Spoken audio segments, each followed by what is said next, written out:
Luis Chaparro is back. Hey, compa. Thank you, bro, for coming, man.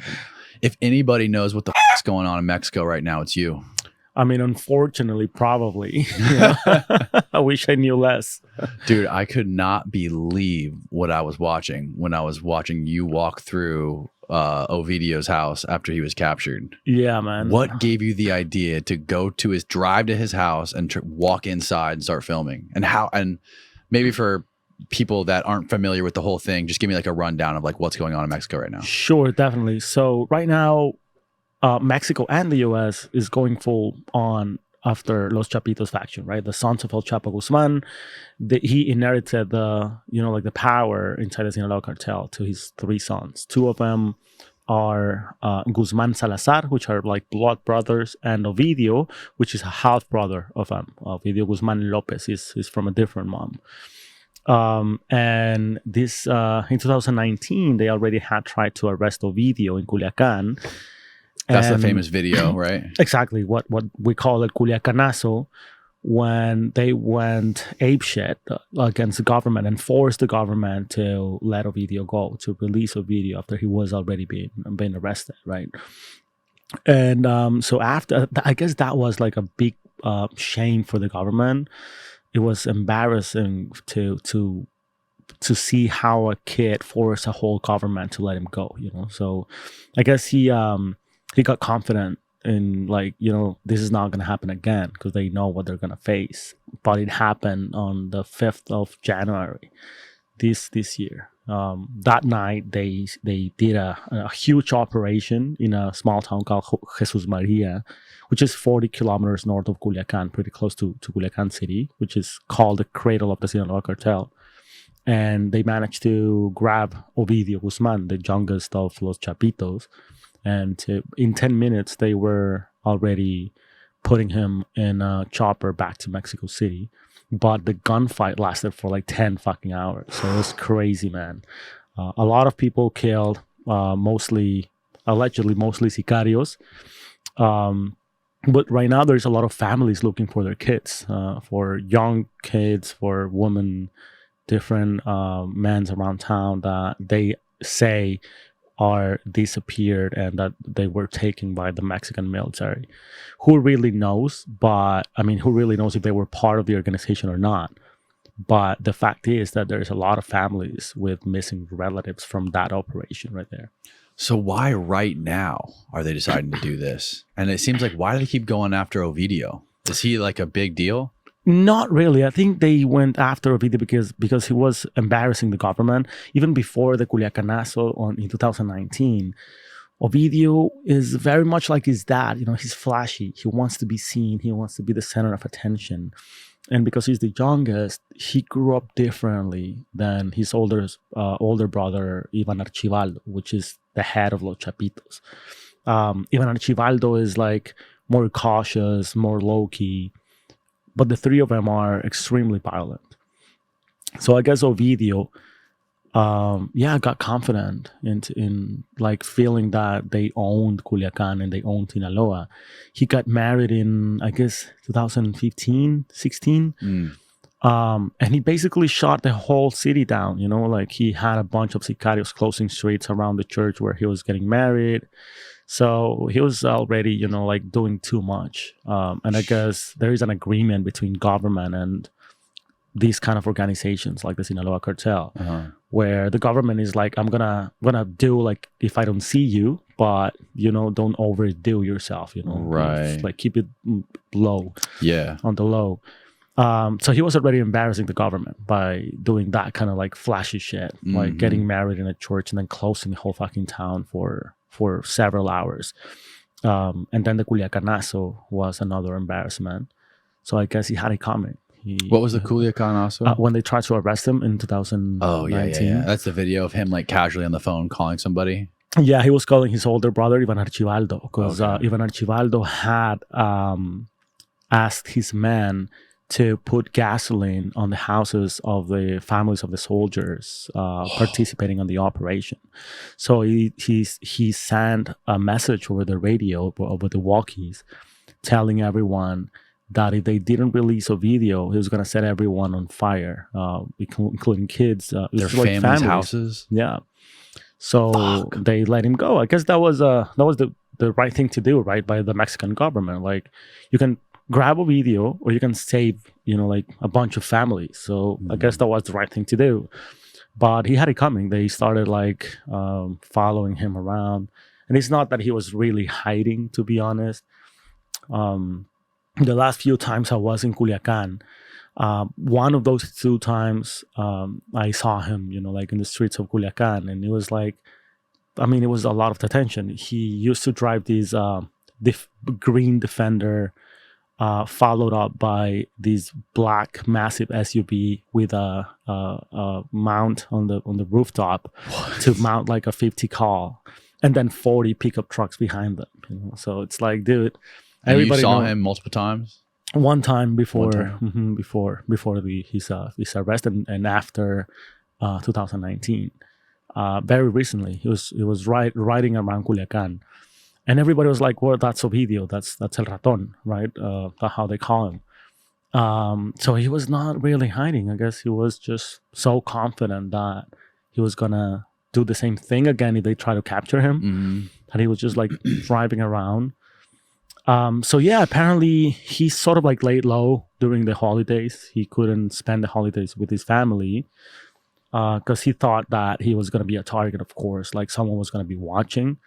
So he held the holidays until a week after New Year. And then he called his wife, his 3 daughters, and his mom to his house in that rancho in Jesus Maria to have a holidays. So the house, when I was in, it was an absolutely mess. Like, there was a lot of fucking blood, a lot of like unexploded grenades, weapons everywhere, bullet holes everywhere, but also a lot of decoration, like Christmas decoration, like small Christmas trees, a full nativity scene outside, full sized, So I guess they had a party the night before. So at 4 a.m, when the government stormed his house, everybody was asleep. So I guess that's what they. And his family was there at that time? Yes. And somebody must have known this, right? Yeah, exactly. So was there like a mole or a rat on the inside who was like letting the Mexican military know about what was going on? Or how did they know? Did they know that his mom and his daughters were there? They had intelligence since like 6 months earlier. One of my sources inside the Mexican military told me that this was the 3rd attempt to go and capture the video, because the other 2 were stopped like right a minute before, like having the green light. They were ready to jump, and then something will happen and they will be called off, like, no, not today. Wow. So yeah, they were like looking his movements, following him, and for these they had unmanned planes, like, I guess, drones, surveillance drones, all over his ranch, and then military members started arriving in these buses that takes farmers from the town to the city to, like, to sell their tomatoes or, like, the products they harvest in Jesus Maria.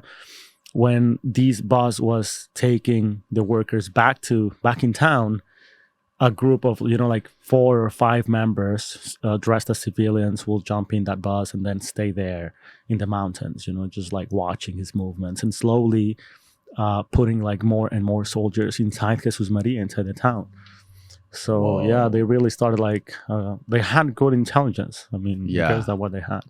So let's pull up your video and let's like walk us through what you're doing there and how far, is this in Culiacan? And that's in the outskirts of Culiacan. Okay. It's 40 minutes. It's a 40 minutes drive from Culiacan. It's a small road. It's a small highway. One way in, one way out. And so the morning Ovidio was captured, I thought they had captured someone else, not Ovidio, right? So I kind of like disregarded a bunch of messages I was getting from my sources in Culiacan, until I heard one of the walkies. Why did you doubt it was him? Because I didn't think that the Mexican government will go again and face another Culiacanazo, another, like mayhem, like the last time they did in 2019. I was like, they have to be smarter than that, right? They're going to capture him when he's going to try to fly out to Europe or, like to other places in Mexico. They're going to capture him in a plane, arriving to Cancun or some stuff like that. But not like that, not in his own town again, Right. Can you play this, Austin? That's the entrance to Jesus Maria. It's all riddled with bullet holes. I was writing with a local contact that he's the one driving. He's part of the organization. He's really well connected. And the guy in the back is a local photojournalist that I wanted to take with me because I thought that it was not going to be, like the best idea to ride only with a member of the... And how long ago did you record this? This was the 12th of January. So this was like 10 days. 10 days ago. Yeah. Wow. Yeah, that's his house. That's like his main... And only 10 days after he was taken from there. Yeah, exactly. After the shootout. Yeah. Yeah, that was very recent. So what gave you, how did you know it was going to be safe to go there? Because I thought, honestly, that was a bit dumb by me. I was... what I thought is all right, so I need to go and talk to people. My main goal was to talk with neighbors to learn what happened and because I started hearing rumors about, a lot of people disappearing, a lot of young kids getting hit by the military bullets and all that shit. So I was I need to go and report on that. But I thought I was gonna see a bunch of military. What are we seeing right now? What is all this shit on fire? That's the night he was captured. That's what his people do. That's the Mexican government firing down the whole town of Jesus Maria from helicopters. From helicopters, man. Good God. Yeah, that's. I mean, they went full in. Go back to the part where the building's on fire. The operation lasted 10 hours of nonstop of firearms. His soldiers, the henchmen of the Sinaloa Cartel, started putting fires all over the city. Oh, the cartel henchmen started doing that. Exactly. To block the government from getting more people to the town of Jesus Maria. And also because they thought, look at that, man. That's nuts. That's fucking crazy. Yeah, that's nuts, man. And they thought that they were going to take Ovidio by ground from Jesus Maria to the local airport. So if they're right there, if they're in a helicopter firing a machine, I guess it's just some sort of fucking machine gun. Yeah. Are they firing that into his house? They're firing all over the town, man. All over the town. Yes. I'll show you footage later on from the houses of local residents. An old woman, in wheelchairs, and her house is all riddled with bullet holes. Their roofs are riddled because they have these metal roofs, metal sheets roof. Mm-hmm. And another man who was living a couple of, I guess 1 block or 2 blocks from the house of Ovidio. His car was all completely destroyed with bullets, and that's the only car he has where he takes his sick wife to the doctor in Culiacan. So dude, it was crazy because but why fire on all these civilians? The government just didn't give a shit, man. They started firing all over the town. And that's the thing, I'm getting a lot of hate mail from people saying that I'm vouching for the Sinaloa Cartel. And honestly, why would I vouch for the Sinaloa Cartel? It's just dude, if the US government will be doing that kind of stuff in a small town in Texas or in Florida, wherever, people will lose it, it was why the fuck will you fire all over a town, Right. Not only a house, especially if your target was already out of there, right? I mean, they got him out within the 10 minutes of the operation. So this was started. Way after they got him out. Yeah. That was way out. What the fuck, yeah. Man? That was crazy. What is the Mexican government's response to all this? Nothing. Silence. They're not saying anything. They said that what they said is that they killed 29 sicarios of the Sinaloa Cartel, but that it was a clean operation. And I was like, dude, this was everything but clean. This doesn't look like a clean operation. Yeah. It's so yeah, I basically wanted to go and report on that, like what happened, what are the neighbors going through. I thought I was gonna face a lot of like military up in the hills and in the town of Jesus Maria.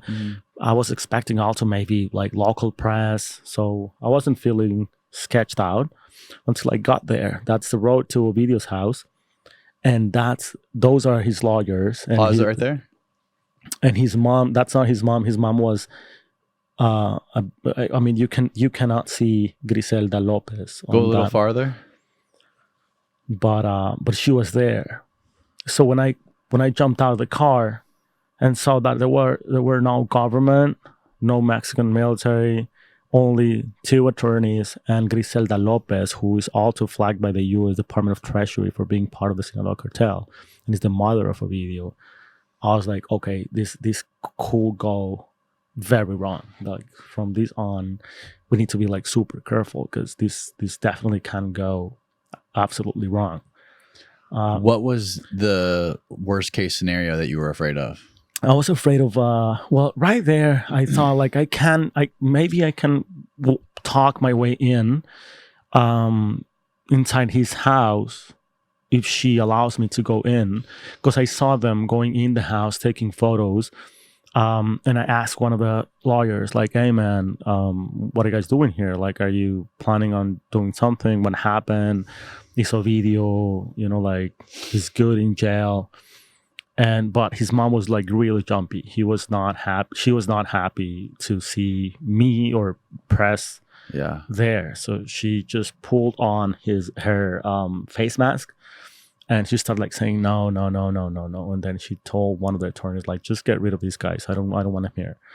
And that guy like came up to me and told me like, you need to stop recording. I'm like, I'm not recording yet.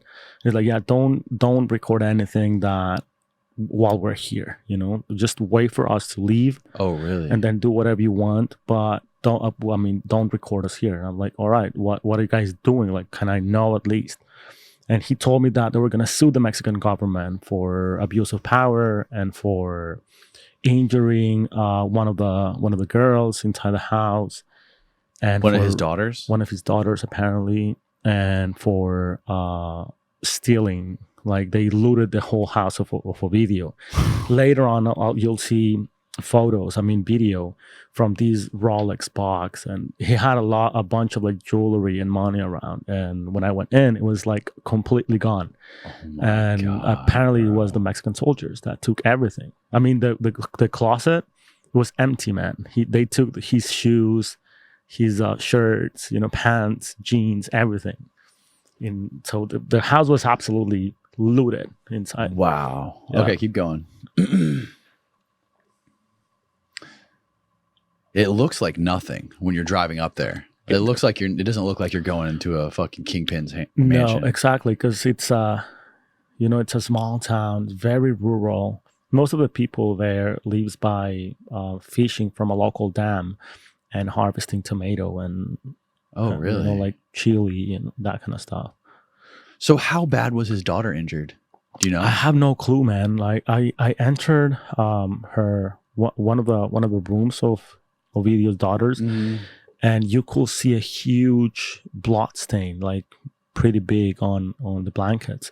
I don't know if that's from one of her kids or from a sicario that like try to, because apparently many of the sicarios try to hide inside the house after they took Ovidio.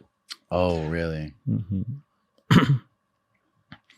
So yeah, man. I mean, I wasn't really planning or expecting to go inside his house. But while I was there, I was like, you know what? I'm already here, man. Fuck it. Yeah. I'll just go in. And my friend, this local photographer, he told me like, dude, if you spend more than 6 minutes inside that house, we're leaving. We're leaving you here, man. Really? And I didn't even say okay. I just literally jumped in the house from a hole on a fence. I was like, oh, fuck it. Were the attorneys and the mom still there? No, they had already left. Yeah. Yeah. Right behind me, that's the local photographer and another guy who works for the organization.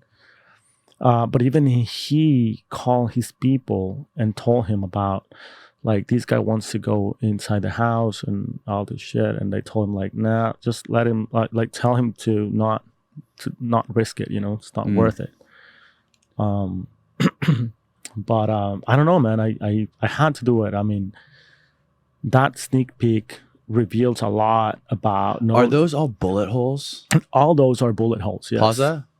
It'll go back to it, I'm sure. It is like so people that aren't watching and that are only listening on audio, he has these 2 giant gates going up into his house through his driveway, and they are like Swiss cheese. There's a bullet hole per square inch of this giant wooden gate. That parking lot, that was an outer parking lot he had. That's where these black SUV with the mount on top was parking. Like, that's where they used to park that one up. People guarding his house, you know, like in another white Volkswagen Tiguan, also armored. He had all his vehicles armored, even to the motor, you know. And that's where they were. This might just be me being stupid because I don't know a lot about how these kind of things work, but I would imagine if they really just wanted to capture him, they would do some sort of like super surgical, tactical, like in and out kidnapping, not make it this giant fucking gunfight. And I think that's what they did on the first 10 minutes that they got him, because they even sent out parachuters that landed inside, like paratroopers. Yes, behind those gates. In the middle of the night, they arrived there and they managed to go inside the house. They blew the whole doorknob, went inside. They already knew where Ovidio's room was. They knew the layout of the house. Yeah, exactly. So they went in to the right, boom, hands on Ovidio. He of course thought of, like, I have my whole family here, my mom and my daughters. So he just went. So he's like, yeah, let's go. They took him outside from a back door, put him on a chopper. He was out within 10 minutes of the operation. Wow, up into a fucking helicopter. Helicopter. No way, bro. But his people kept fighting. And I mean, that's the thing. Like, the government should have just fucking left, you know? It's like, let's not keep fighting, you know? Let's just fucking go. But they stayed, and they you know, like, they kept fighting for 10 fucking hours.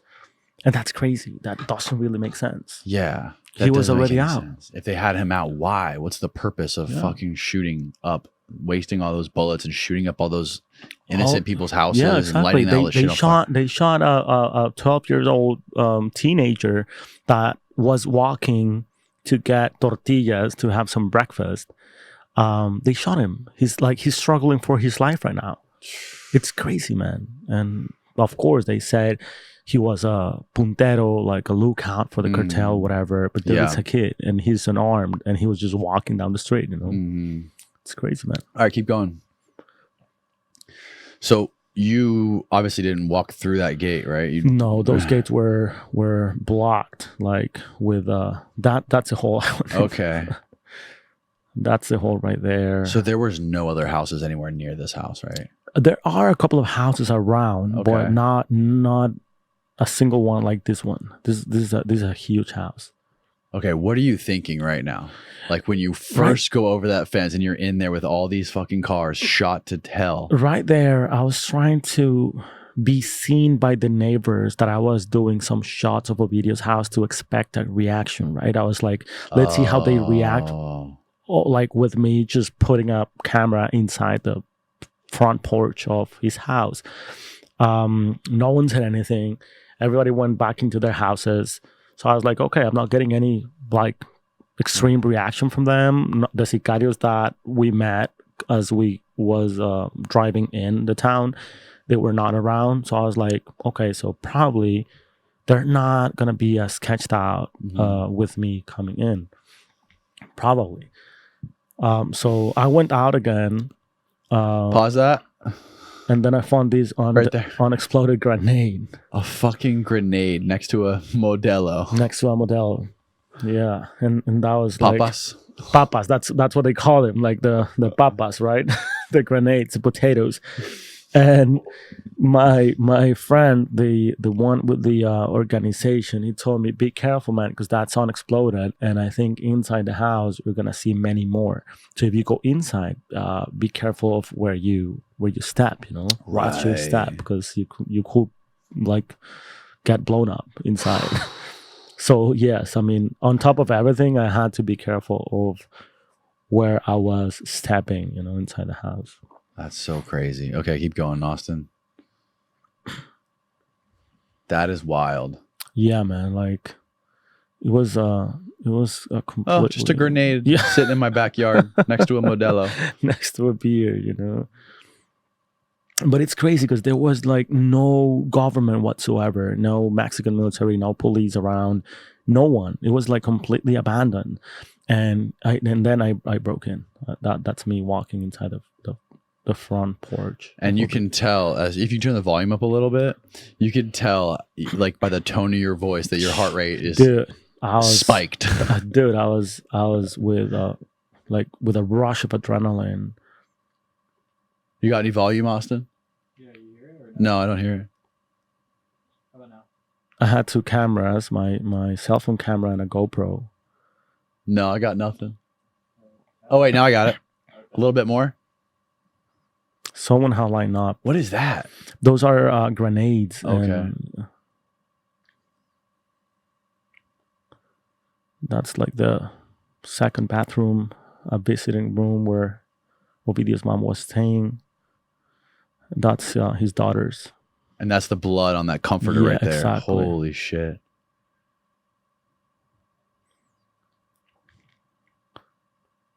Look at the nativity scene outside. And then I'm going to Ovidio's room. A and O, Alejandra and Ovidio. That's the name of his wife. Oh, really? So what happened to his wife and his kids and his mom? Where are they at? Look at the Rolex box. Oh my God, his closet. Go back to his closet. His closet absolutely empty. Yeah, go ahead, play it from there. Looted. Yes, absolutely. Rolex gone. Stop. Look at that. He Wow. had a bunch of like boxes with watches, jewelry, like rings. That shit, I mean, I'm pretty sure that the soldiers that took that stuff are already trying to get rid of it, like trying to sell it. One of the neighbors told me that the soldiers walked out of Ovidio's house with a pillow bags, with a Yeah, pillowcase. pillowcase Yeah. packed with shit they stole from inside. They were putting that like inside the pickup trucks. That's gonna be a huge problem for the Mexican government within the next month, man. As soon as the attorneys put I guess a list of everything that is missing from his house and all that stuff, and as soon as one of those watches pops up, in a market or with someone, that's going to be a huge problem. How is that going to go? What is the justice system like in Mexico when you got El Chapo's son's attorneys going up against the Mexican military? Like, how fair is that going to be? I think honestly they have good chances of Really? making a case against the Mexican government. The attorneys for these kind of people, they have unlimited resources. They have a Right. bunch of money, have Right. a bunch of contacts. They could easily put a judge on their payroll, on their benefit, like they just did. They just managed to get a in Spanish call it an amparo, which is like a legal figure to stop Ovidio's extradition to the U.S. So like a legal resource to stop him from Mexico. in Mexico. So he's probably not gonna be extradited to the U.S., at least for now. He still has an order for his extradition that the U.S. government requested in 2019. That one is unstoppable. You cannot have any legal resource against that one. So that one is still ongoing. But these guys were super quick to to have a whole like legal apparatus to stop him from getting extradited immediately. Wow. How close does the Mexican government work with the U.S. government now? I know, from what I've heard, is that they had like a good relationship when Trump was the president. Yeah. But what is it like now? It's not good, man. Like I think the binational relationship in terms of security with the Mexican and the U.S. government is at its worst right now. It's never been like these bad. The Mexican government wants to make like a point to the U.S. saying that we are a sovereign country and that we don't pledge to any foreign government and all that stuff. And not long ago, the Mexican government literally rescued a military, I guess the highest top-ranking military in Mexico from the DA's hands. They arrested him in LA for drug trafficking as he arrived in a plane with his family because they were going to Disneyland. They grabbed him, put him in jail, and the Mexican government stepped in to rescue that guy back to Mexico. And Who is this guy? It's called Cienfuegos, Salvador Cienfuegos. He was the chief of the military for several years in Mexico. And so the Mexican government even threatened to kick out all the DEA agents that the U.S. had in Mexico if they didn't release Cienfuegos. So that added to the tension between both governments. The Mexican government then issued a law that requested every single agent in Mexico to fill and file a report if they got contacted by a foreign agent. So let's say the DEA reaches out to the National Guard and say like, hey man, we're doing this operation. By the moment they pick up the phone, they have to file a report that I was reached out by this DEA agent, blah, blah, blah, blah, blah, in order to have a green light or a red light, right? Like, no, you cannot share any information with the DEA or whatever. So they're making it really hard for them. Yes. For us, for the U.S. Exactly. Okay, keep going.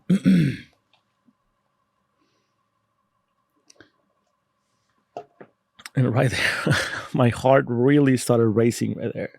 Oh, you heard somebody knock. Dude, I was literally coming out of Ovidio's closet, and then I heard someone knocking, and then a woman saying like, and she said in Spanish, "Llámale a Griselda," like call Griselda, Ovidio's mom. And I was like, shit. Like she was in the house? She was like in a house behind, but her house, the house where she was in, is a bit higher up than Ovidio's house. Okay. So she saw me through one of the windows inside his house. Oh, okay. And she was like, Mama, llámale a Griselda. Oh my God. And I was like, fuck. And I guess I didn't explain myself fully on that scene. It seems like I'm saying that I was not afraid of being killed. I was afraid of being killed, but I thought that was not gonna be like something very plausible right there, because they didn't want to bring more heat into it. Stop right there. Go back to that tunnel. Yeah, play it from there. A little bit back, right there. Press play and then pause. Get ready to pause it. Right there. So I didn't see that tunnel when I walked in, but as I was coming out, I went to a corner trying to hide from, because I already heard the bikes, the motorcycles of the sicarios that we met entering the town. Oh, shit. So I could hear the motorcycles like circling around the house. And then my friend outside, he told me like, hey man, like, agáchate, like lay low. And I was like, what? And he was like, no, stop right there. They're outside. And then he turned and started talking to them. And I was like, shit, man, they already talking to these guys. These guys are sicarios? So they work? That guy was a photographer. The other guy who worked for the organization, he oversees sort of like the financial things of one of the factions of the Sinaloa Cartel. Okay. But he left and went inside his car. He was like, fuck it, this is too crazy. He went inside his car. And my friend, the photographer, was just like watching over me. And he's like, hide. And then he started like, no, we're just here taking photos, like of what happened. Right. And I was like, fuck, man, they're already outside. So this was just a tunnel that was like hidden under a drain or something? Exactly. It was made to be seen as a drain or as it's like a water sewage system or something like that. And this is for this kind of situation. Exactly. And where does the tunnel go? I had no clue, man. I literally just saw that as I was coming out, and you could see that you could get like, you had to jump in, and then it had like a stair, like a ladder, and then it went to like it looked like it went like inside the house, back again, at least on that direction. Right. So I don't know if that was going like under the house, or I have maybe it's like a neighboring house or something. Yeah, very probably. Wow, man. I didn't have much time to look into. You said in the video that you weren't afraid of being killed in this moment. Yeah, exactly. I mean, not because I wasn't afraid of being killed, but because I didn't think that was like a real possibility. Because I thought like, these guys don't want more heat, right? They are already facing a lot of like government. They took Ovidio, a lot of like the military members are around. And if I get killed, they're going to get a bunch more attention, like probably even from the US, saying like they killed a reporter that was US on reporter. duty. Yeah, exactly. Obviously they can. I mean, but I think it wouldn't be like a obvious thing that they would want to exactly, do. because they will have to ask for permission, like authorization from their bosses, and probably one man high up will be like, nah, man, let's not bring that hit. But what I was afraid of is to be taken into prison in Culiacan by his attorneys. I was like, dude, if the sicarios grab me, hold me here until the attorneys get back, and then they charge me for entering or for whatever they want. Something stupid. Exactly. Something small. They have enough resources to keep paying to keep me inside jail for like forever. My dad and my family, they have a law firm in Mexico. They are attorneys as well. But in this case, I mean, we don't have like that many resources to pay my way out. Yeah. These guys have every single resource they want to keep me inside jail. And I guess I'd rather be killed than kept in a prison inside. What would happen if you went to, what prison would you go to? I guess I will have to go first into Culiacan's prison. Yeah. So imagine that, like being surrounded by Ovidio's henchmen inside prison, inside jail, and them knowing that I broke in his house or whatever. And then his attorney is paying every single judge and prison cell to make a living hell for me inside that prison. I was like, fuck, man. I mean, I don't want to face prison here. I need to get out. I was supposed to have a flight that same afternoon because my security team only allowed me to do this reporting trip by promising and showing proof that I was just going to be there for 7 hours. Like, I arrived in the morning, go up to the town, and by 6 in the afternoon, I was already flying out of Culiacan. But it didn't go that way. I had to overnight in Culiacan. Of course, I didn't sleep like a single fucking minute. So you stayed in a hotel close to here? Yes, I stayed in a hotel because our fucking car broke as we were going out of town. Dude, what's a shit show, man. Keep playing it.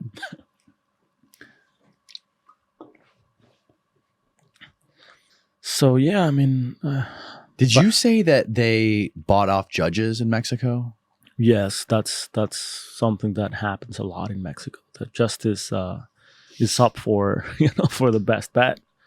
I guess if you have enough money, you can get to a judge. Right. And What do you think is going to happen when they sue the Mexican government? I think they have a really good chance of probably not getting away with anything like money or reparations, but getting Ovidio out of prison. Like I think that's still a possibility in the Mexican justice system. And why did they take him to Mexico City? What's special about Mexico City? That's where the Altiplano is, the maximum security prison, I guess the top security prison in Mexico is. But that's the one where El Chapo Escaped. for Right. the first time. You can turn the volume down. the second time. So I mean, it's not, it's not that. And he escaped basically secure. by paying guards, right? Like he paid people that were in the prison. He paid the chief of the prison, like the security chief of the prison, the director of the prison, to bail him out. It's called Damaso Lopez, and he became the that's Damaso Lopez. He was the guy who also kidnapped Los Los Chapitos. Yeah. He's the compadre of El Chapo Guzman. He's the godfather of the three of them. Okay, so let's lay out that story for people. So when El Chapo got arrested the second time and he was in Mexico City in that Mexican security prison, the head of security, like you just said, was what's his first name again? Damaso Lopez. Damaso Lopez. He's known as the El Licenciado. Okay. And he was the primary way that El Chapo got out. Exactly. El Chapo paid him, and he moved everything around the prison to get El Chapo out of prison, right? When the Mexican government learned about Damaso, like basically he broke El Chapo out, they went against Damaso. So Damaso went into hiding, but he was part of the organization of the Sinaloa Cartel. Chapo was his sort of like his right hand. He was his compadre. He was the godfather for his three kids. And was this only after he got him out? After he got him out, Only after, okay. Yeah. He earned all the trust and all the he was in very good standing with El Chapo. But when they captured El Chapo for the third time, then Damaso thought that he was gonna step in as the next big boss for the Sinaloa Cartel, right? I mean, I guess in his mind, it only made sense. It's like, dude, he got the boss out. Exactly. Like El Chapo is out, my compadre is out, and it's only natural that I step in. I broke him out. I basically saved his life. I'm the godfather of these three kids. So that's me, right? But it didn't happen that way. El Chapo ordered that Ivan Archibaldo, the oldest of the Chapitos, stepped in as the one who inherited the power inside that faction of the cartel. And then I guess Damaso felt, betrayed, and he did like the Sinaloa Cartel was not on his power. He started to. That's I'm getting a lot of questions about if it was Cartel Jalisco who kidnapped Los Chapitos in Guadalajara in a restaurant called Leche, but it was Damaso. Who is Jalisco? The Cartel Jalisco Nueva Generación. Cartel Jalisco. Okay. El Mencho's cartel. That's a separate cartel from Sinaloa. Exactly. Okay. That's a different. I guess that's the second biggest cartel in Mexico right now. CJNG. That's like. Is that the same as the New Generation? Yes, New Generation Jalisco cartel. Okay. Damaso tried to make a deal with the New Generation cartel to go against the Sinaloa Cartel, against Los Chapitos faction. And that's how they managed to kidnap Los Chapitos in Guadalajara, in Jalisco, in that restaurant. El Mayo had to step in to set Los Chapitos free, to negotiate between El Mencho and Damaso to set him free. So they set him free, they go back in Culiacan, they start preparing for war. And then Damaso, he just had so much confidence. He thought, okay, El Chapo, I got him out. He went back, got arrested again. This is after he went back to the U.S., right? Yeah, exactly. So he just thought, I'm just going to kidnap his kids. Yeah. So I can take control. Exactly. Yeah. And he always denied that was him. So he sent out a letter to El Mayo, to El Guano, and Los Chapitos, asking them for a meeting because he wanted to clear out his name. He was like, I wanted to clear this shit out. That was not me. They didn't that have was any evidence it was him? They didn't have any evidence, but they have had a lot of people, like saying it was Damaso. So he got every single one of them together in the hills of Sinaloa. And meaning so Damaso, he got El Mayo, El Guano, and Los Chapitos. And El Guano, for people listening, is El Chapo's brother. El Chapo's brother, right. Yeah. It's another faction of the Sinaloa Cartel. Mm-hmm. So let's lay out the factions for people that don't know. There's 4 main factions of the Sinaloa Cartel. Yes. El Mayo's faction, he's the founder of the cartel. Yeah. Guano, which is El Chapo's brother. El Chapo's brother, Chapitos, which is his kids. And then Los Salazar, which is like another big player, more like regional to Sinaloa, Sonora, probably Chihuahua, but not as huge as the other factions, right? So when they got there, Damaso was nowhere to be found. He was not in that meeting. And then they started to get a rain of bullets. Like, it was a setup, right? Damaso had set everyone up to... So El Mayo himself in person showed up there? He showed up there. El Mayo, El Guano, and the three of them, Los Chapitos. What kind of security do they have showing up in the hills of Sinaloa like this? They felt pretty confident because they were like, yeah, this is our turf, right? This is our hills. And it was at a common place of all of them. Still, they had their sicarios with them, the head of sicarios. Los Chapitos had, I think it was El Güero Ranas back then, which was the head of sicarios before El Nini. Ivan Archibaldo had this guy called El Panu. Which was a former special operations from the Mexican military. Okay. He did like similar to what Ed Calderon did? Similar to that? No, I think it was more like a special force, special task. You know, they're called Fuerzas Especiales.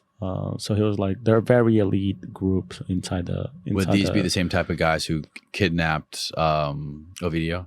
That got a video, yes. Yeah, exactly. One of the Chapitos got hurt. I think it was Ivan Archibaldo.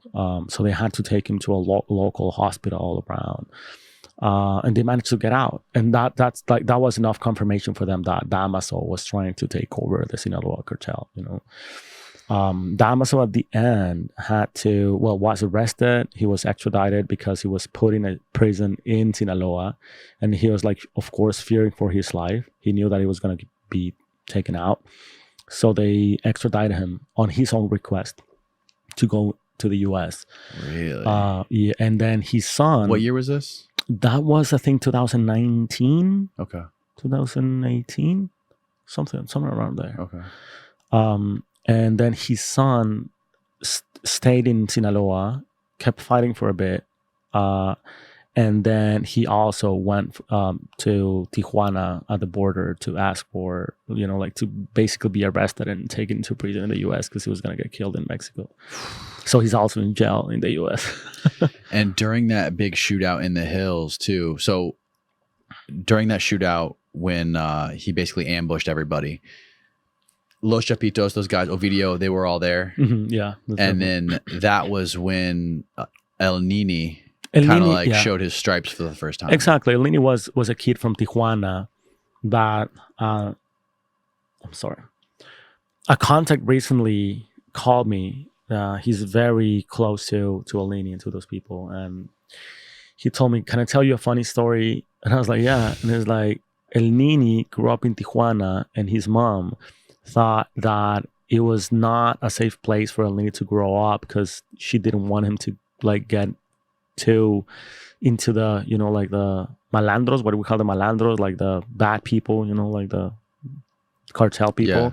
So she sent him to Culiacan. She thought that he was going to be better there, and he became head of security for Los Chapitos, So yeah, he showed up to El Güero Ranas and to Opanu and all those guys working for the security of Los Chapitos. And he proved himself during that gunfight. He stayed there. Everybody took off to take care of Los Chapitos and El Mayo and El Guano. And El Nini put together a group of very young soldiers for the Sinaloa Cartel. And he ordered them, let's stay here and fight back.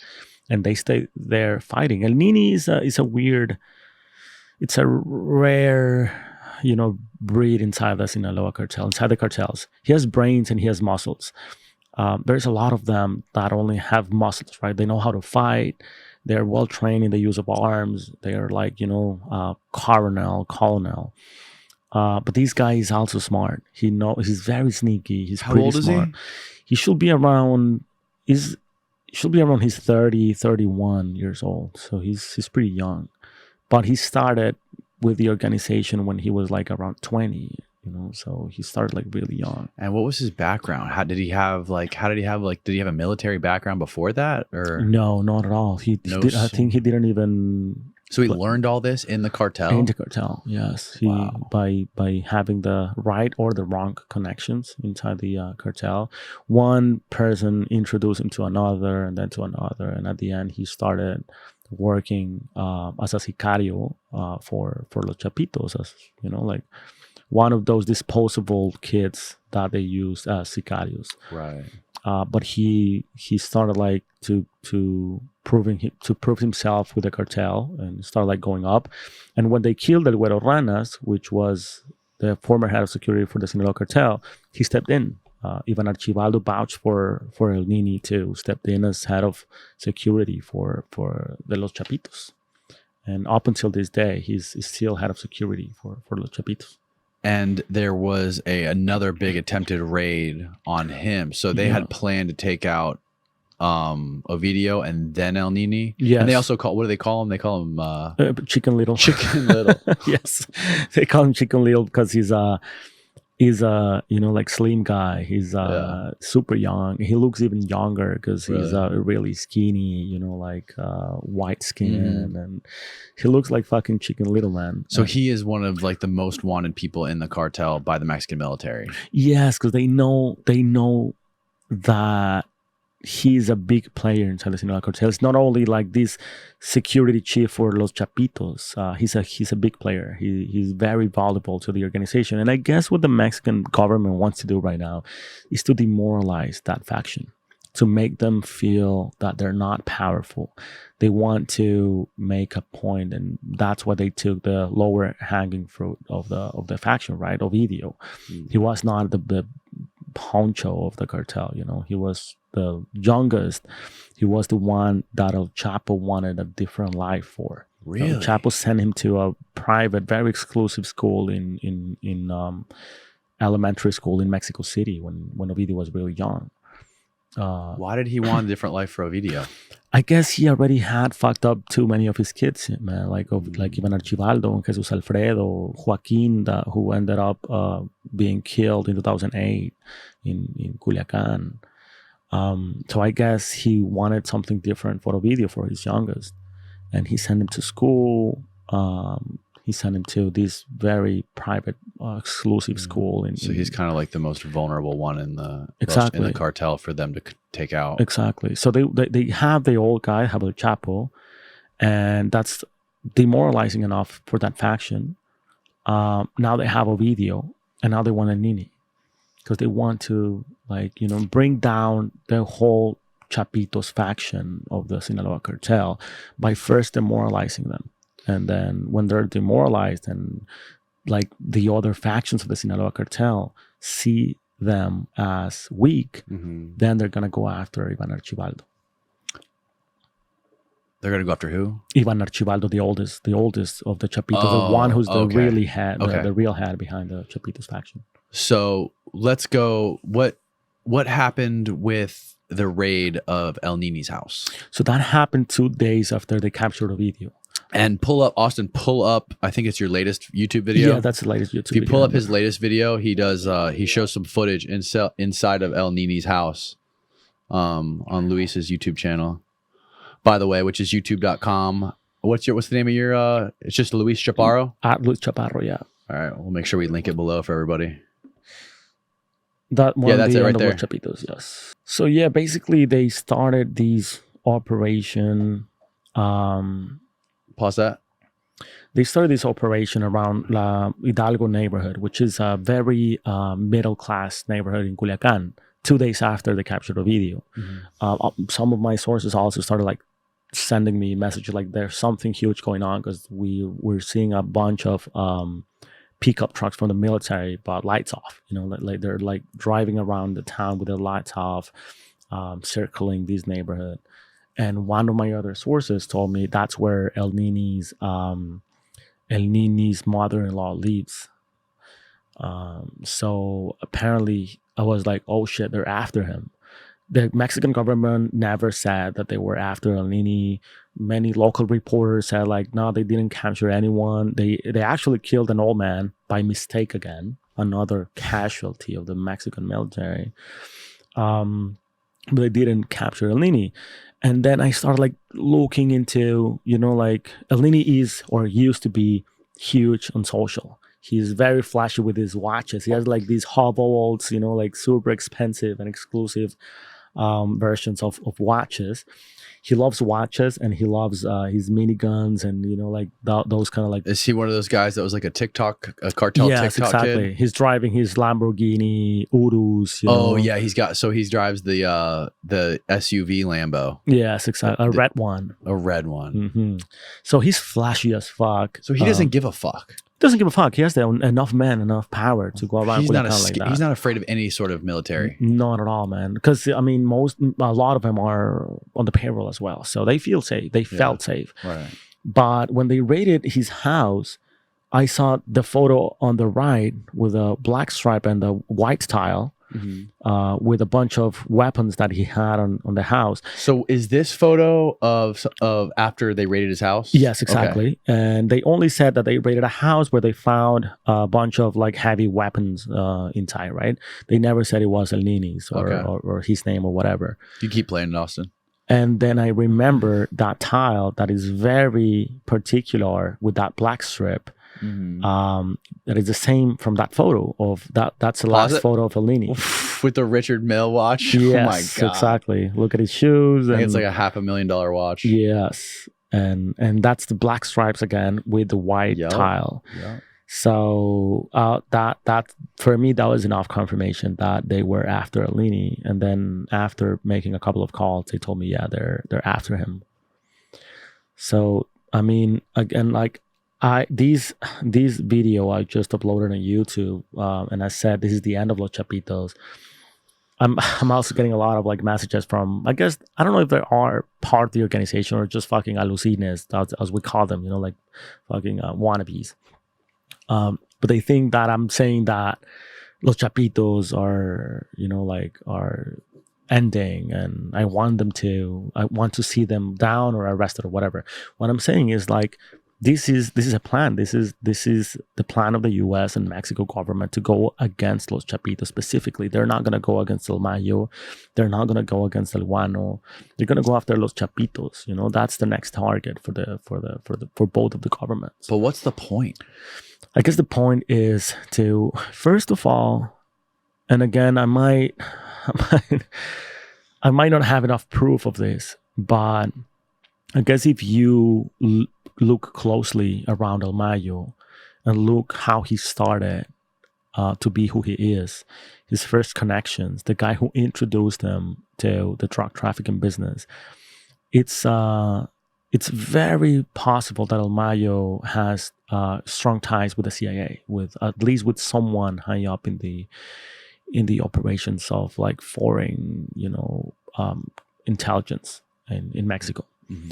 That's how El Mayo has managed to keep safe and to keep, alive. And he's 73 and he's has diabetes, but he's still out there. I was just there.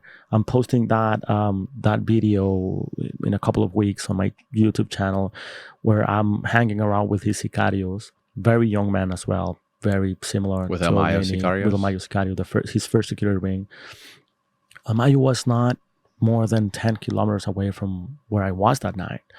And it's a rancho really similar to Jesus Maria. His house is really similar. His people, so they live very, very similar. So if the Mexican government wants to go against El Mayo, they could easily get him.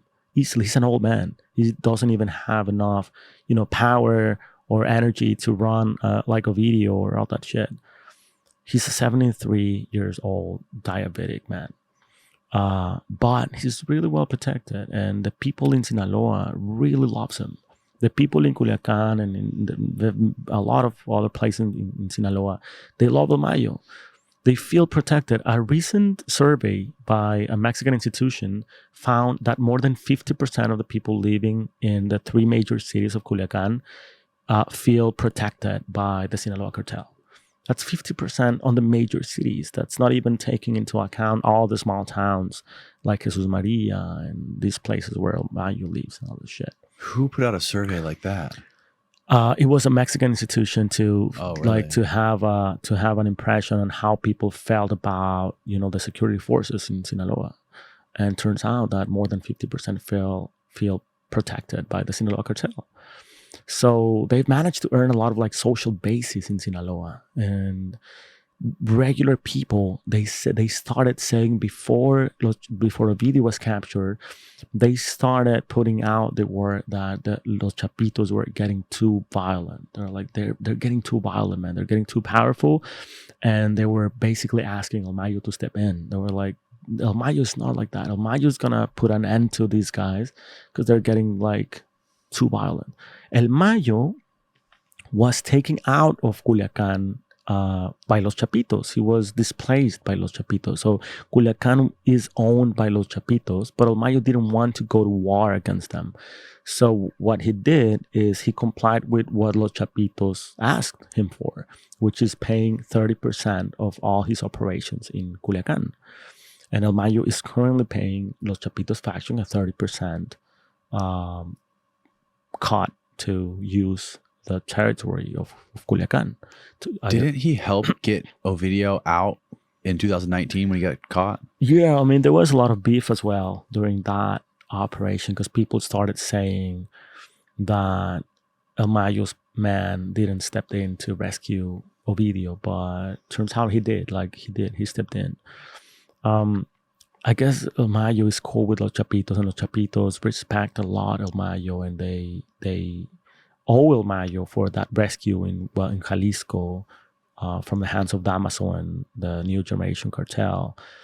But still, they feel like they own Culiacan, and that El Mayo has to pay 30% as a cut to operate in that city. And El Mayo is a strong man.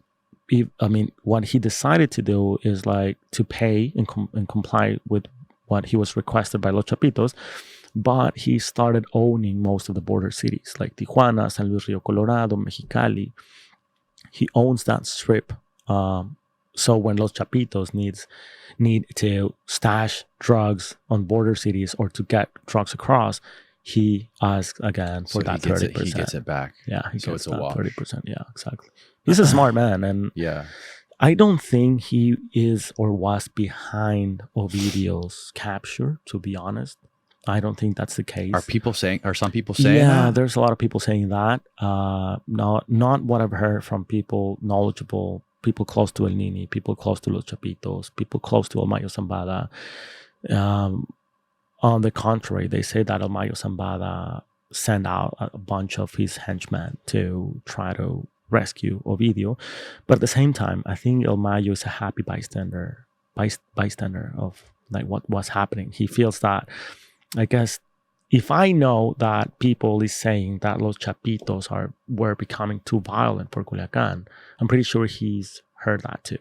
Mm-hmm. And they respect a lot El Mayo, and they feel protected by El Mayo. So most of them are not even asking the Mexican government to help them out with the violent input that Los Chapitos are having in Culiacan. They're asking El Mayo to step in. So if El Mayo was working with the U.S. government or was working with some sort of a U.S. intelligence, would the Mexican government know about that? I don't think so. No? I don't think so. I don't think even that many. I mean, who knows? Even if El Mayo knows himself, that he's being used by one of these operations. But if you look deep enough into El Mayo's background, you'll find this Cuban man that used to be a police officer for the Cuban Revolution for Fidel Castro, and he fled to Florida. And from Florida, he was arrested. This is the guy from the last Narc, right? Exactly. The CIA agent who killed. Is it Felix Rodriguez? No, that's not Felix Rodriguez. Okay. He used to be a police officer. Then he flew to Miami, and then he was charged with drug trafficking. And then something like there's a blackout on his history, and he pops up again in Cuba doing some shady shit, and then in Nicaragua and Colombia, and then he pops up in LA. Like way back during Fidel Castro's revolution. Really? And then he pops up in LA where he meets Modesta Zambada, El Mayo's older sister. And he falls in love with her. they moved to Culiacan, and then he starts pulling the whole Zambadas into the business he owned. He's like, dude, I have this multi-million business of selling and trafficking weed to the US. I have all the clients. Probably he said, I have all the green light from the US government, but this is what you need to do. And it's known that he was an operator for the CIA. He was operating for the CIA. And he was the one that got El Mayo into this business. Into this business. Through El Mayo's sister. Oh shit! I just can't remember her name. I just said her name, but I completely forgot her name. Is this dude still alive? Yes, he's 73. What's his name? I don't know that guy. The CIA guy who got El Mayo into it. He's a shadow man. There's like one photo of him, and you have to really look deep into to find his name. He's can't remember his name, but I'm putting out a short documentary on that in 2 weeks on my YouTube channel. So yeah, if you want to watch that, I have a photo of him and his whole history, how he moved around and how he got Modesta Zambada in love with him, and he was like the dad for El Mayo. It's wild. I had no idea about that. It's crazy, man. Yeah, there's a lot of shit going on that we don't really know. You really need to go in like that fucking rabbit hole. Yeah. And still, I'm still, I can be wrong, right? I mean, I can be wrong. That's a reality. I mean, I'm not saying I'm right and I have the truth, but that's factual. That guy existed. That guy was married to El Mayo's sister. That guy was an operator for the CIA. So that makes everyone very suspicious about El Mayo, right? Why he hasn't been captured. And did you say his name already? Did I miss that? No, I can't remember his name. I can't remember his name, but I'm just gonna do some research, see if we can find him. No, that's Kiki Camarena. That's the guy who was killed in the safe house. Yeah. So I've brought up Felix Rodriguez many times in this podcast, even with like I had a former CIA guy on here, and I was telling him the story, and he was like, "There's no fucking way." And I was like, I looked him up, and we pulled him up, and then we saw that he was involved in like the Bay of Pigs. Yeah, like dude, not a lot of people know about that story either. Exactly, that's the thing. I mean, people really think that the CIA foreign operations are not real. They think that's like a movie. 007 or whatever, but they do operate. I have a contact also who was a contractor for the CIA, and dude, he was all over the place in Latin America doing all sorts of shit. And what they do is like they basically destabilized. I had the same fucking problem saying that same word on the last time I was here. What word? Destabilize. Yeah. Dude, I had the same problem saying that word. Destabilized. That's what they do. They operate to destabilize certain regions. Either that be by blowing up a single bridge. You know, if you have a bridge that connects rural country to the city, and then you blow that up, you're gonna make a war, you know, like you're gonna make people angry, protest, and you're gonna make a lot of the like destabilization on that region. Either that be like giving a lot of fucking power to one single cartel member, or putting shit like divide and conquer, right, in between a single cartel. And if you start pushing the version that El Mayo betrayed Los Chapitos, and Los Chapitos are becoming very violent, and then El Guano, who the fuck knows who that is, and you start like beefing around them, they're gonna end up fighting. And if you destabilize the Sinaloa Cartel and you hypothetically bring down the Sinaloa Cartel, isn't that just going to create a massive power vacuum? Yes, exactly. And that what's that going to create in Mexico is going to be a weak government, a government into a lot of shit, you know, that they're going to try to put out those fires. And probably, I don't know what agenda could be thrown in when a government is like asking for help, is desperate for help, is desperate for more training, for more weapons, for more money, for more whatever. So who would rise up in that case if the Sinaloa Cartel went down? Would it be the New Generation Cartel? The New Generation Cartel. Now I'm very positive that the Sinaloa Cartel is not gonna like go down. I guess just this faction of the Sinaloa Cartel, Los Chapitos. The El Mayo's faction is always, well, maybe not always, but it's still gonna go for a while. for a good while to be like the dominant faction. What is America's interest? What would America's interest be in doing this stuff, in destabilizing these cartels? And there's a lot of interest, and especially in Mexico. Mexico is it's a third world country with a lot of natural resources, with a lot of potential to. But we do a lot of good business. Like we have, like the U.S. and Mexico have a very good partnership, right, with like production and manufacturing and. But that's the thing. I mean, it's a very good And relationship. trade. I don't know what the trade. I don't know exactly what like the dynamics are of trade, but I know I've heard they have a good trade relationship. After NAFTA, I guess it has been a very good relationship for the U.S. Right? It's not been that good for Mexico or Latin America in general. It's a very exploitative relationship, right? That's why if you want to make a factory, you set it up in Mexico and you pay shitty wages to people that faces a lot of fucking poverty and scarcity. So that works for the U.S. Not that much for Mexico, right?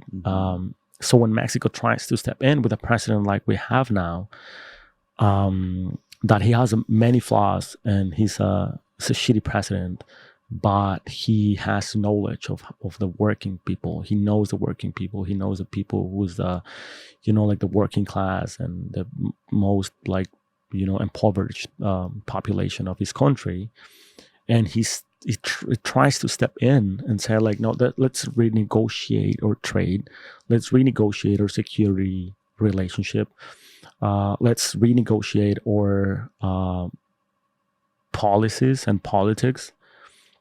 I guess that's scary for the U.S., right? And probably not for a single president, like because a president is there as a king is there, like the kings are just the face of a monarchy, but they don't really do shit. And that's the same thing for a president. But who's behind that president? Probably corporations like Walmart trying to set up better businesses in Mexico. Corporations like the arms factories, right? There's a lot of like car manufacturers, McDonald's, all those like big corporations that wants to have a better grasp of our country. Car manufacturers right now are stepping into electric cars, right? Tesla's big in Mexico, right? Tesla's huge in Mexico. Ford is going all the way to try to fight Tesla for like lithium powered cars.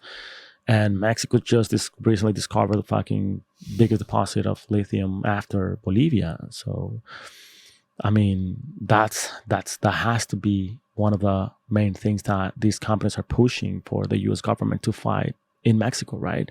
To lobby in Mexico. Now, lobby in a politician's world looks like a lot of like men in suit trying to convince another man to do business with him or to go his way. But lobbying in Latin America looks like the fucking new generation cartel killing a bunch of people in a certain region to get him out of there. Lobbying in Latin America means something very different than what it means in the US. So when you destabilize the country, when you put fires that only you can put out, you earn leverage. You get a lot of leverage. Wow, man. In the country. It's fucking wild. It's a bit, yes. I mean, it's crazy. It's sad because I mean, a lot of like regular people are being killed by this war on drugs that has anything to do but with drugs, man. I mean, so going back to when you had your sources calling you about trucks like pulling down pulling down El Nini's street or his mother-in-law's street with their lights off. What happened? What went down with that raid, and what happened to El Nini? So basically, they arrived this neighborhood where they know El Nini is or was, and then El Nini puts up this helmet, jumps in a puntero's bike, which is a lookout bike. It's like these, super, like a dirt bike, like shitty dirt bikes, and he left. He leaves the area. And of course, like the militaries are like, stop that guy. But then they thought it's just a fucking lookout. Just let him go. And he was out of there. And they got another man because he put a group of people saying he's known as El Nini, Chicken Little, El 0909, the 19, el 19. Why does that mean? I have no clue, but I think that those are his codes on the walkies, right? If you go and say like, hey, 09, you know that is El Nini. Because I've heard sicarios getting like super scared when someone is like talking on the talkies and they don't know who that is, and then he says like, soy el 09 culeros. You know, it's like, hey motherfuckers, I'm the 09. And they're like, oh shit, it's el 09, man. Like they're like, oh wait, what? So they squared up to El Nini, of course. And he put a group of people to start yelling, ahí está el 19, ahí está el 19, there's a 19. So the military was like, where is him? And he went after that guy. And of course, that was just one of his, you know, like sicarios or whatever. Right. That was not El Nini. So where's El Nini right now, do you think? I think he's hiding. Have no clue. And I don't want to know where he is. But of course, he's hiding in the mountains of Sinaloa. Sinaloa is a tricky place geographically. I mean, Culiacan is a plain in the middle of a bunch of very tricky mountains.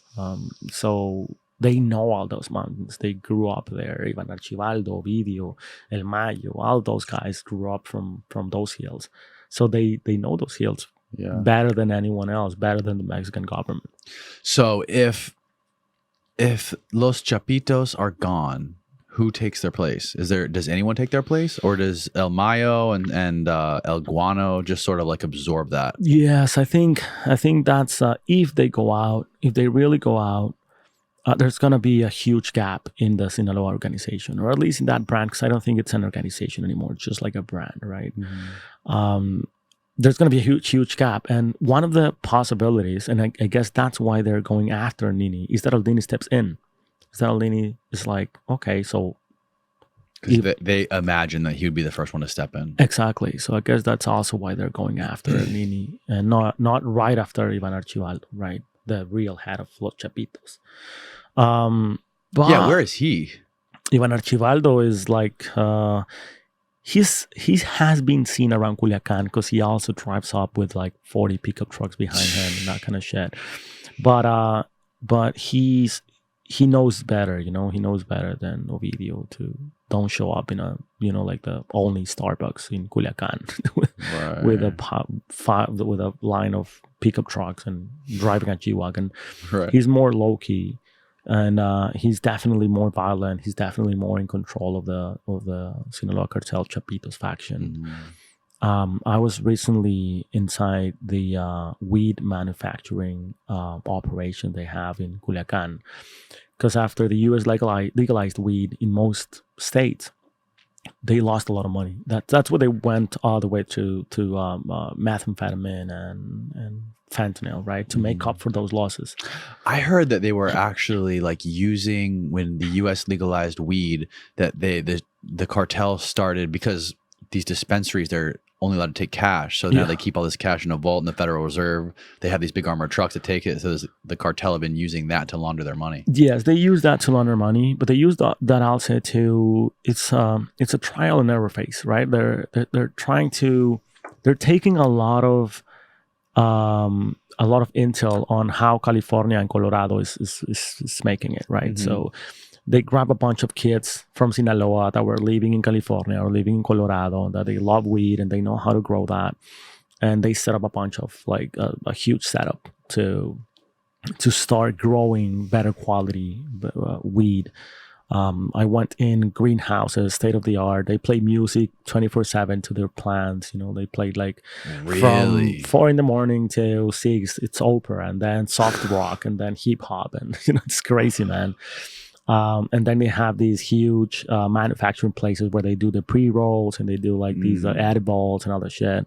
The cartel is copying this shit. Exactly. Yeah. They have like really cool brands that I cannot say the name of the brands, because that's what got me into a lot of fucking heat with those guys. Because they allowed me in, they showed me everything. They even, because their brands are being sold in the US. That's why you can't say the name. No, because apparently I was not allowed to say their brands. They showed me everything, but I think they forgot to tell me not to, you know, like to publish their brands. And I fucked up and I did a story for Business Insider where I put one or two of their brands or their best brands in the story. So they came at me really hard. They started like calling me and threatening me and asked me to not ever put a foot again in Sinaloa. And here I go again. Like I went to fucking Ovidio's house. Fuck me, right? So yes, I'm getting a lot of heat for that document. And I mean, and that was only one story with Business Insider. I have a full fucking documentary dropping soon on my YouTube channel from inside those places. They were pretty cool. They were not intimidating at all. They even let me press, like wax on one of their machines, and really, I got like super stoned in one of their manufacturers. So if they're doing all the shit that the dispensaries are doing, like as far as like the pre-rolls and all that stuff, who is that going to? To Los Chapitos. That's all of that money was put in by Los Chapitos, and everything they're selling is going back to Los Chapitos. It's only allowing these guys to play with weed, right? Because they want to play with weed. They want to grow their own weed. They want to be Rafael Caro Quintero all over again, one of the founders of the Sinaloa Cartel, who was in love and who invented La Sin Semilla, right? These Mexican break weed with no stems on it. It's called Sin Semilla. Oh, okay. That was like super popular back in the 70s. And who in the U.S. is buying these things, this type of weed? That's not for export. They're making a business. Oh, it's not even Mexico. exported. That's only for Mexican market because they're trying. Like tourist markets? Exactly. Tourist or local people. There's a huge weed market in Mexico because a lot of what started happening is that a lot of people started trafficking weed the other way around.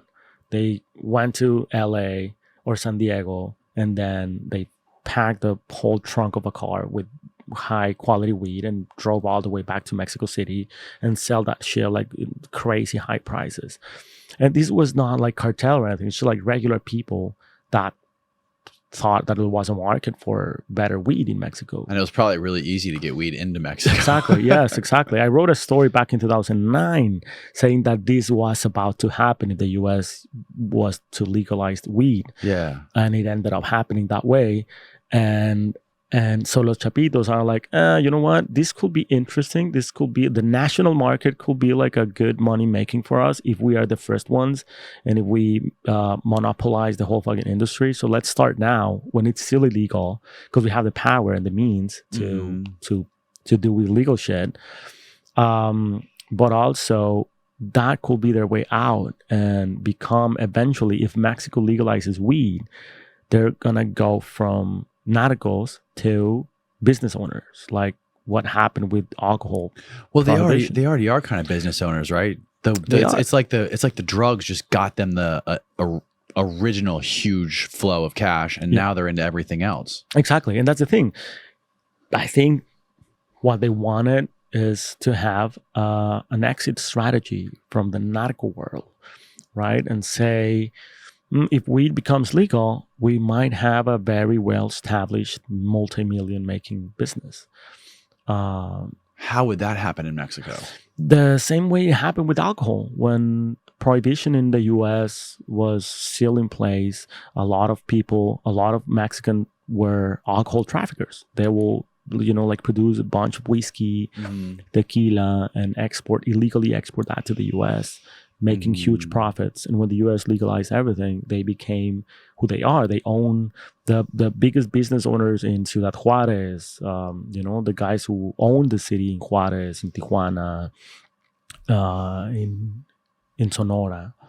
It's people who were traffickers. They were criminals. They were El Chapo back in the prohibition era of the alcohol. And now they are like family, like wealthy families, like probably one of the most wealthy families in northern Mexico. And I guess that's what we're aiming or are aiming for, to wait for that to happen, to lobby, because the people from Los Chapitos told me that they were lobbying in the government to legalize weed. And I guess that's an exit strategy. Do you think there's a better chance of weed being legalized in Mexico if it's legalized federally in the U.S.? Yes, absolutely. So you think that'll be like a domino effect if it happens in the U.S. and it'll Yeah, I mean, not necessarily like a domino effect, but it's definitely going to put more pressure in Mexico to legalize more weed. pressure, right? And also Mexico's looking both like it's in the middle of both, right? Like in the middle of like Latin America, like places like Colombia, who's planning also on legalizing weed, and the U.S., who is planning also on legalizing weed, at least on the federal government. What if the U.S. legalized weed, like all drugs, weed, cocaine, heroin? That's gonna create a fucking hell in Mexico with the criminal organizations, man, because they're gonna stop from being drug traffickers, and they're gonna have to find new revenues, and those first new revenues are always kidnappings, extortions, all that kind of shit. Every time that their business go down, they jump immediately into like kidnappings, extortions, carjackings. Really? I wonder if this may be the stupidest thing I ever said, but if coke became illegal in the US, if like big pharmaceutical companies that are now legally selling coke would start working with the cartels. I mean, that will be the best case scenario if they actually manage to work together, the U.S. and Mexico, right? Where Mexico says like, okay, maybe we don't sell, you sell it, we produce it legally for export, and that will be good, Right. But Mexico will have to legalize production of, I mean, first of all, like cocaine, like the coca plant doesn't grow in Mexico. It only grows in certain altitude like Colombia, Bolivia, Paraguay, that shit. Mexican cartels have been attempting to grow coca in Mexico for a while, in Guerrero and in Chiapas, but they haven't succeeded. The Mexican government has found like small regions where they planted, like a couple of hectares of coca leaves. Really? But they don't grow up as much as they grow in Colombia. So I had a guy in here who lives in Brazil in the rainforest, in the Amazon rainforest, and he said that one like week he went on a solo sort of like adventure through the Amazon, like up the river and like on a crazy dangerous solo journey, and he saw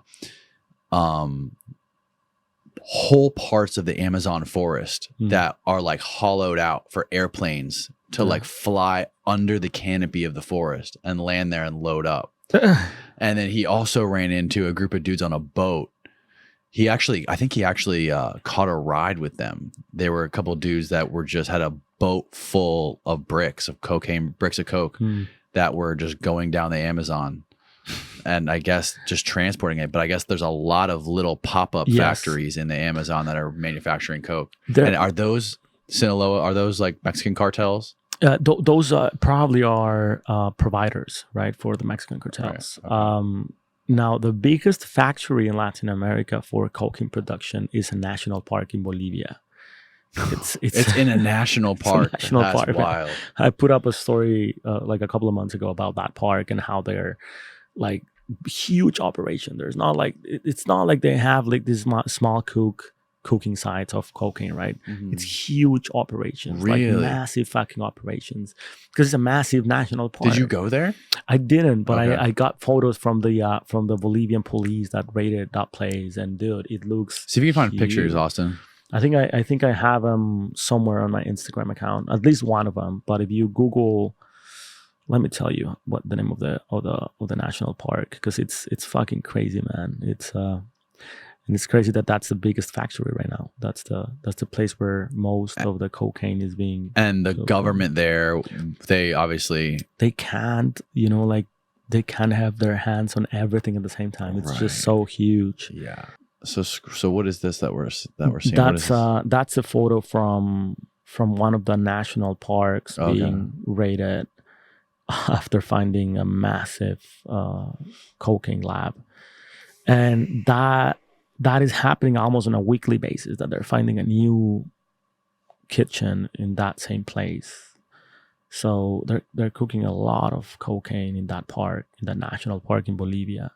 That's kind of like all news to Bolivians, because they keep finding labs in that same park, like almost on a weekly basis. Yeah. So I'm interested. What is it like being being you, reporting on this shit every week, finding all these new stories, dealing with all these sources in the different cartels, and reporting to all these different news sites, like that's got to be like, it's got to make it hard to sleep at night when you're dealing with all these fucking violent people. Sort of, man. I mean, I've been doing this for 15 years now. So at the beginning, I guess, more at the beginning, I was still having like adrenaline rushes all day and like getting like, you know, hard nights trying to sleep and that kind of stuff.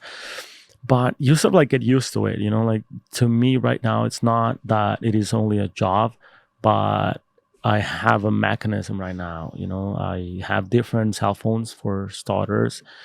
Like that cell phone I messaged you today on WhatsApp. It now. I give that phone only like to very specific people, right? Because I know that that's my personal phone, and I'm gonna answer every call or message I get from on that phone, because only very specific people has that phone, and I always ask the people who has that phone not to share it with anyone. I was like, don't share this with anyone. And as soon as I find that, I haven't shared it, I promise. Thanks a lot.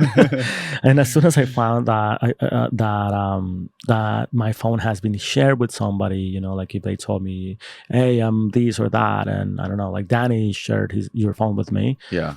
I need to change my phone back again because I start losing track of things. I'm doing 100 things at the same time, so I need not to worry about my safety on my cell phone or at my home. Like my house, I mean, I guess less than 4 people knows where I live. You know, I'm very cautious about my address and where I live. And you're no longer living in Mexico at all, right? I'm not. Yes, you're in El Paso. I'm in El Paso. Not that would make you any safer, would it?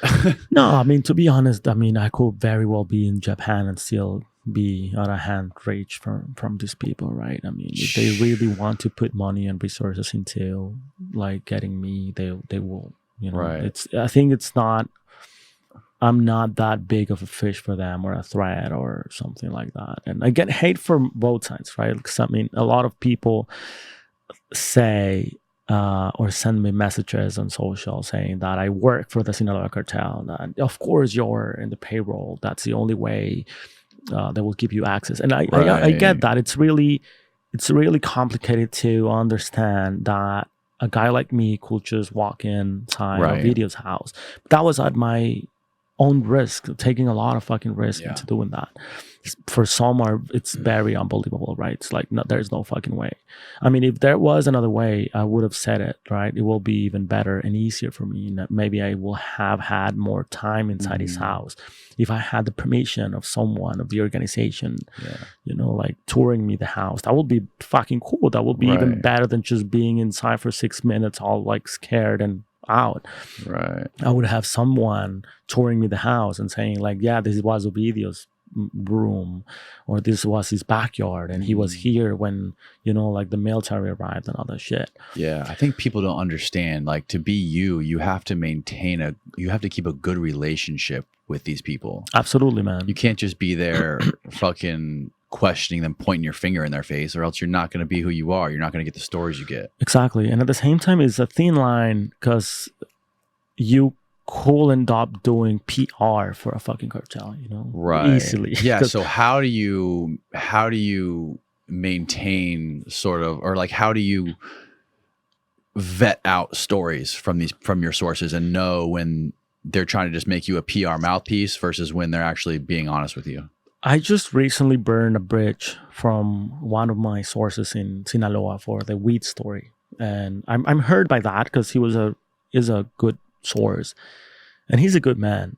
But that's what happened when I mean, that guy told me something that is very true, and that when he told me that, I was very hurt by his words, because he told me, I understand that you are more a journalist than anything else, basically saying that I'm more a journalist than a fucking human being or something like that. And I was very like hurt by his words. I was like, what are you trying to say, man? And this was like face to face, or was this over that was phone? Face to face? And I was like, what the fuck? But I kind of like reflected on it, and probably I am. Probably journalism is first, then everything else for me. Like it's not saying that I don't care for human beings, but I mean, to be a journalist, you have to be a good person, right? You have to respect every single human, even if Not they're really. criminal. Well, I mean, to be, I guess, a good journalist with yourself, Yeah. you're never gonna be a good journalist for everybody, you know, not Right. for editors. Not Like, all journalists are created equal. dude, I made pieces with like taking shit from my editors, taking shit from my family, taking shit from cartels, taking shit from governments, taking shit from the US or Mexico, taking shit from my, you know, like I take shit from everyone.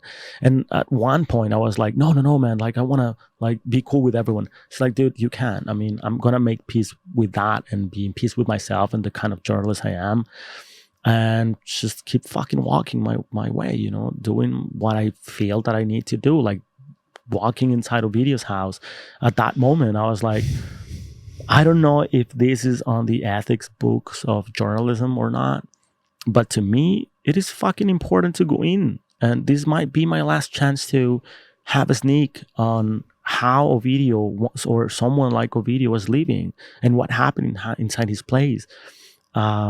I care about, you know, even criminals, because they're fucking human beings, you know. That's why we have a justice system, quote unquote. That's why we invented jails, right? If you're a criminal, you go to jail. You just don't end up dead. If you have a family, I want to understand that side of those criminals. They have families, they have daughters. They named their daughters after their grandmothers or their kids after their granddads. Yeah.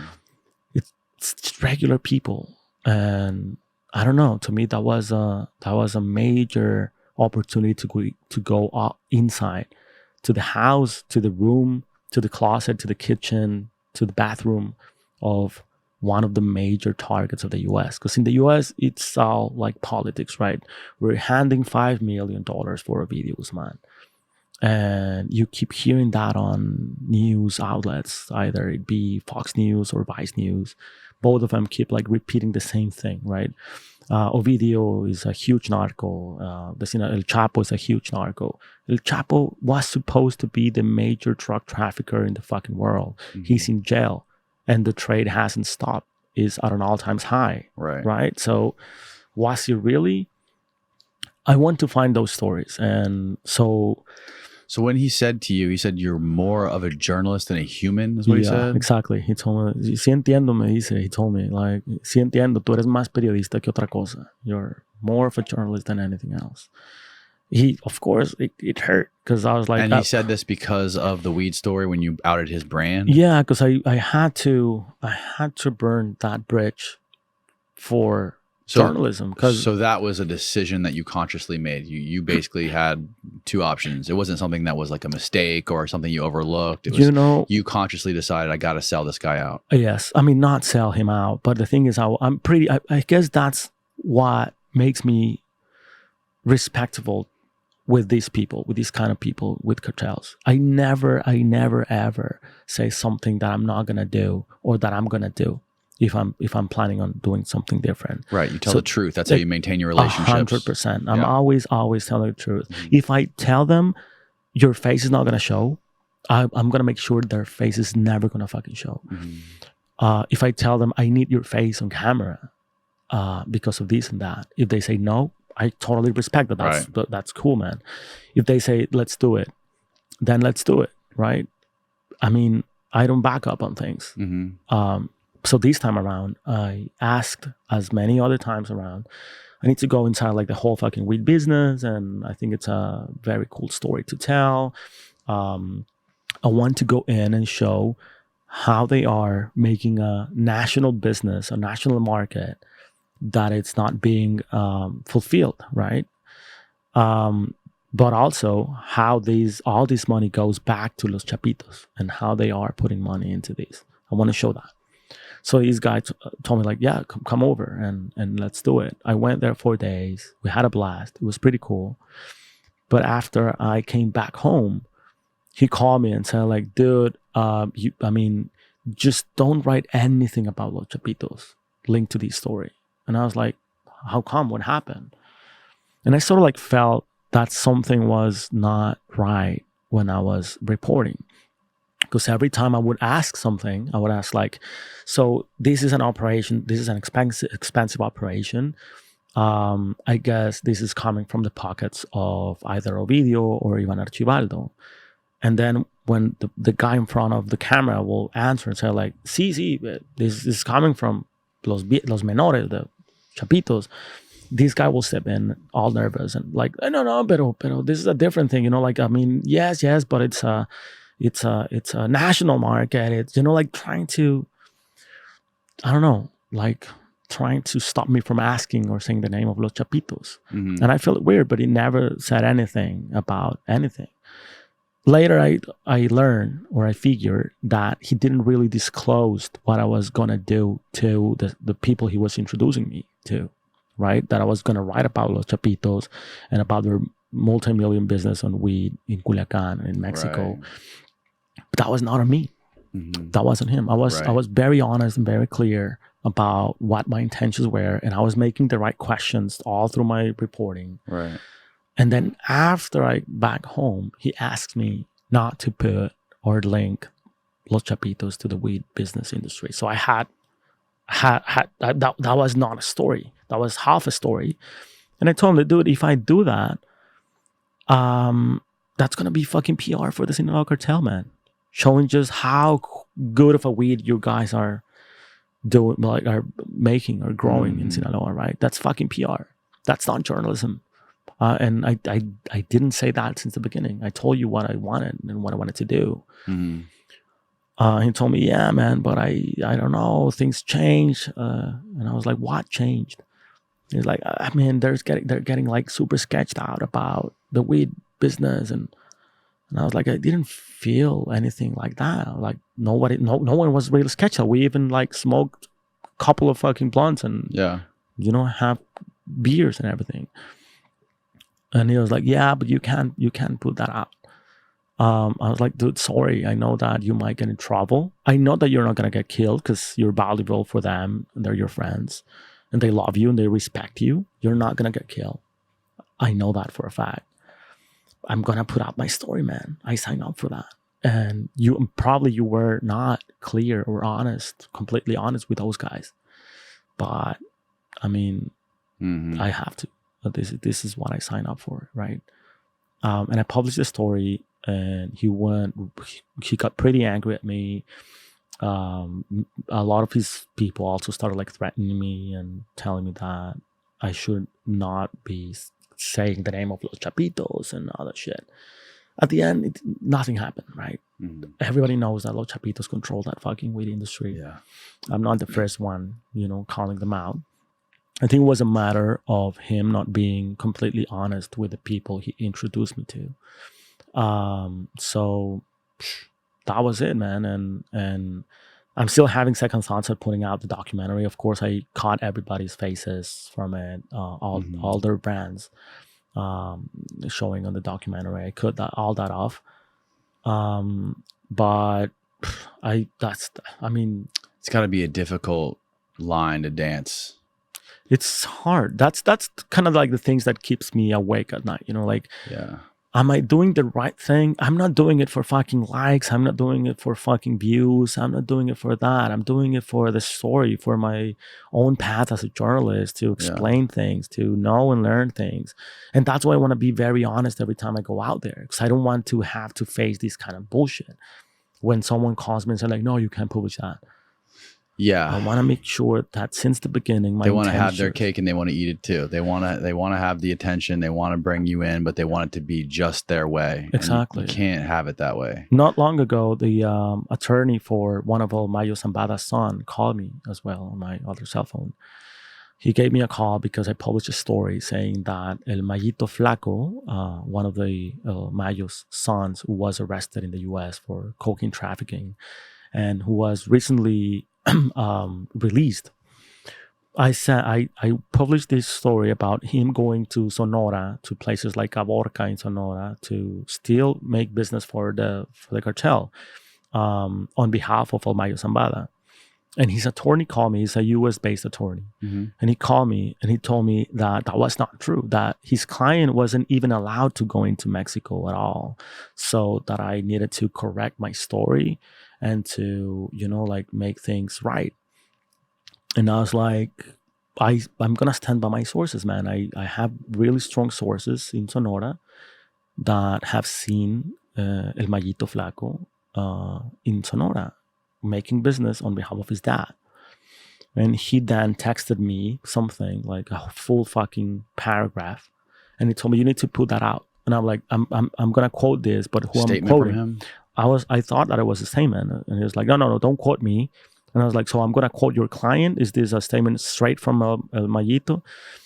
And he's like, no, that's what you need to write on your story. And I was like, fuck no, man, that's fucking PR. I'm not doing, this is not how it works, right? Right.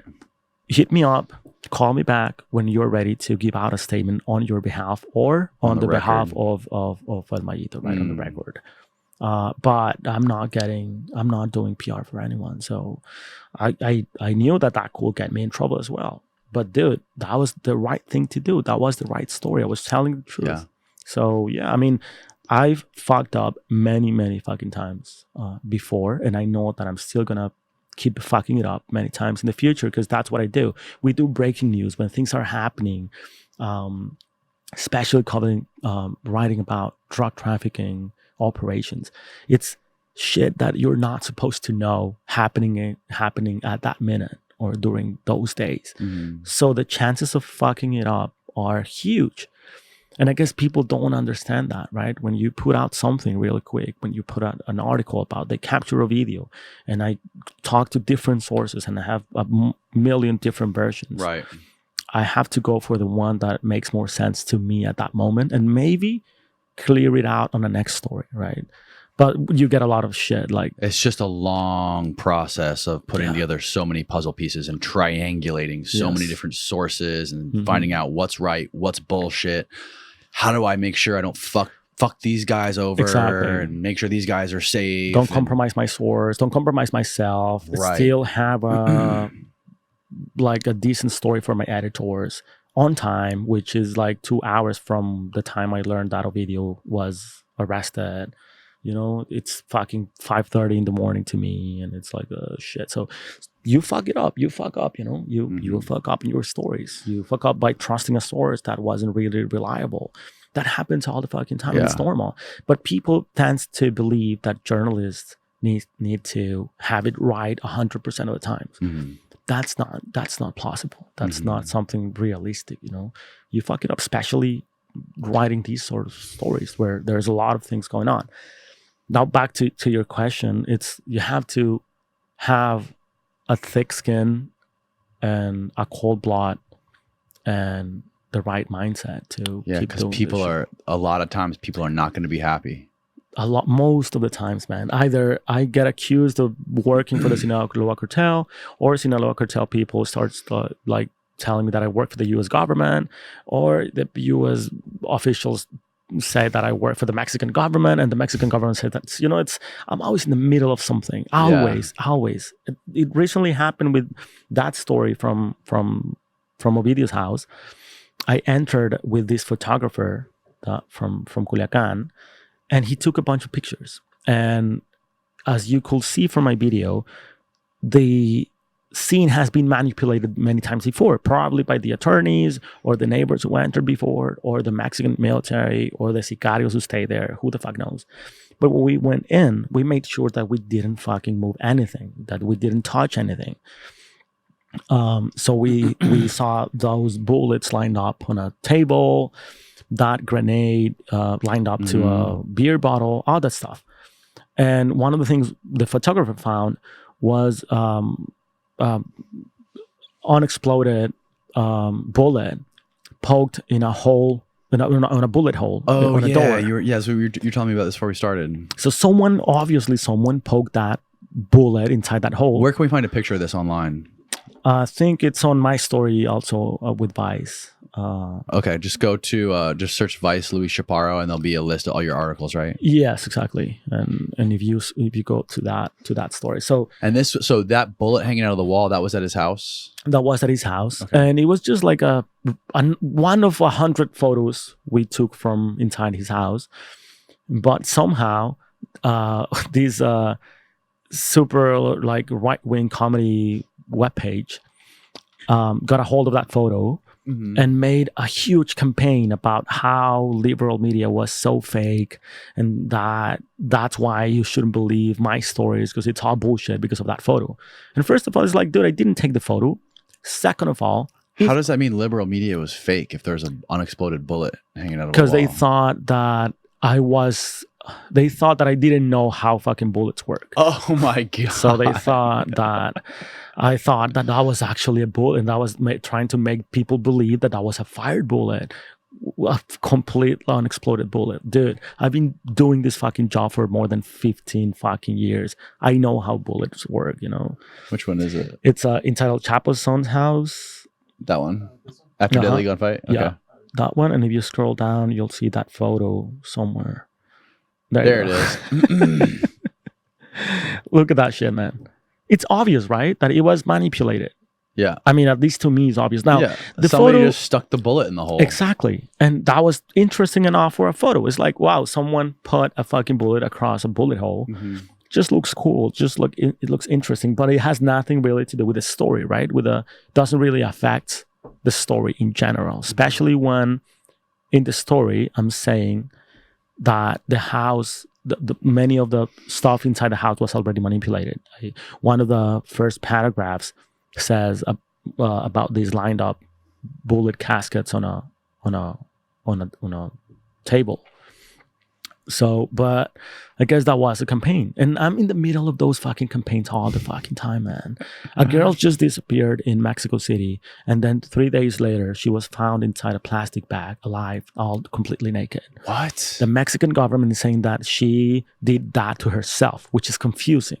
And it's bullshit. And I tweeted like, this is fucking bullshit. This is the same thing over and over. When a girl disappears, the Mexican government goes out and say, it was herself. She fell in a fucking hole. She killed herself. It's always the same fucking pattern. Yeah. And now everybody's like accusing me on Twitter of being a fucking right winger against the president of Mexico and having a U.S. Propaganda, against the Mexican press, some shit like that, man. It's like, dude, I don't even pay attention to that shit, man.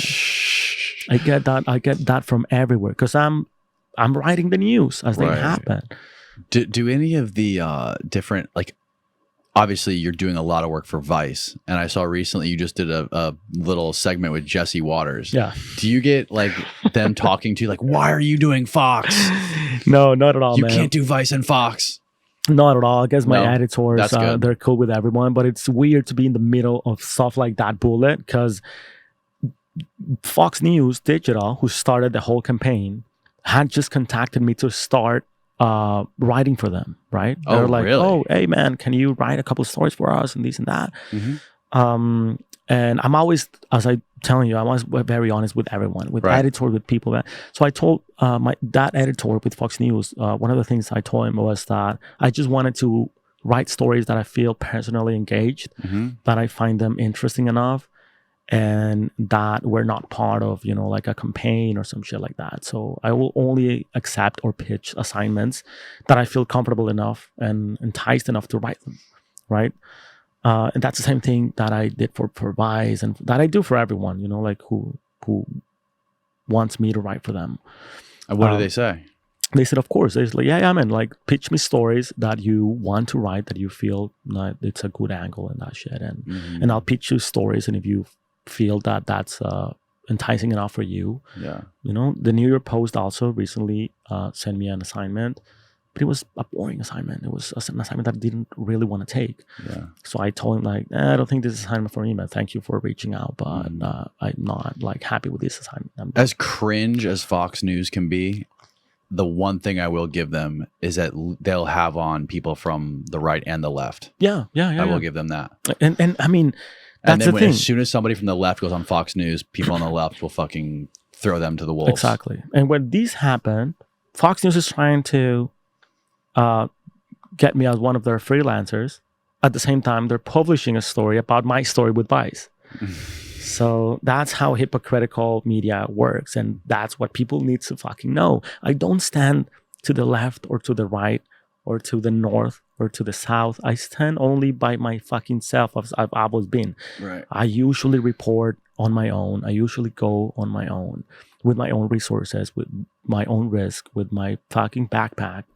I'm always alone, man. Like I'm walking everything in Latin America and the US, writing stories alone, and I don't need more people to join me, you know, like Right. and that means that I don't need the left to support me or the right to support me or north or south or Mexico or the US or whatever. I go there and tell a story, you know, and You have a unique perspective. I try to think of every story as a fucking story. I couldn't give it less of a shit about, you know, a US political campaign or Mexican political campaign or I don't give a shit about that, man. If I find a story and I try to find a story that interests me enough, I will go and write it the way I feel that story needs to be written. Was Jesse Waters dead fucking serious when he asked you if the U.S. would do a tactical drone strike Yeah. in Sinaloa? This is the thing. When they call you, I couldn't believe you kept a straight face. dude. At that time, I was just out from Ovidio's house. My fucking adrenaline was still pumping because they call me and they're like, "You're going in at 5." And I was like, at 5:30. And I was like, shit, man, by then I should have been in Mexico City already, out from Culiacan. My fucking car broke. I just literally walked in the hotel and looked at the van in front of me, which was the van of the attorneys. They were staying at the same fucking hotel. Oh my gosh. So I put on my fucking hoodie and I was like, fuck. And then as I forgot about that. At the end of that video, you're in the hotel and you're like freaking out. I'm freaking out. And as I walk in, I receive a call from Jesse Waters producers. And they're like, "You're up in 5 minutes." And I was like, fuck, I still need to set up my lights and everything. And that was from in the hotel. In the hotel, like right after going that fucking adrenaline rush. So, and then they told me something like, just answer straight up answers. Just you're not gonna have like much time. You're gonna have like 5 minutes or some shit like that. So we need your answers to be, you know, like super fast and quick. And I was Don't like, elaborate. Right. And then all of a sudden, I'm like right there with fucking Jesse Waters asking me if what will happen if the U.S. will bomb strike Mexico. What the fuck was that Dude, about? when I hung up that fucking call, I was like, boom, I need a moment, man. I need a moment to fucking debrief. I put tricks on myself to make sure that I'm coming back from dangerous assignments. And one of the things I did before taking off to the mountains of Ovidio's town was that I left everything ready for a shower, and I didn't shower in those 2 days. Because when I was trying to get out of Ovidio's house and I felt that that was not going to happen, I was like, fuck, man, I'm fucked here. I was like, no, I left everything ready for a shower. I need to go and take a shower. I haven't showered in 2 fucking days. So I'm going out. And that's what like pushed me to go out and say like, let's fucking go. I'm not a mechanic. I don't know much about cars, but when the car broke, like my mind was like, boom, fix it. I was like, is the radiator, man? You need water, and just put water here and that. I fixed it in a fucking second. Let's go. It's fucking adrenaline.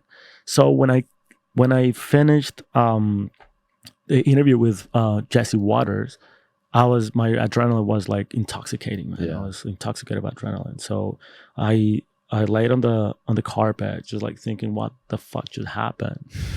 And I remember that I felt like I really wanted to cry a lot, you know, but nothing was coming out. I just felt like I wanted to cry a lot, and I was like, "Fuck, man, I'm feeling so bad," but nothing, like tears are not coming out. It's a weird feeling.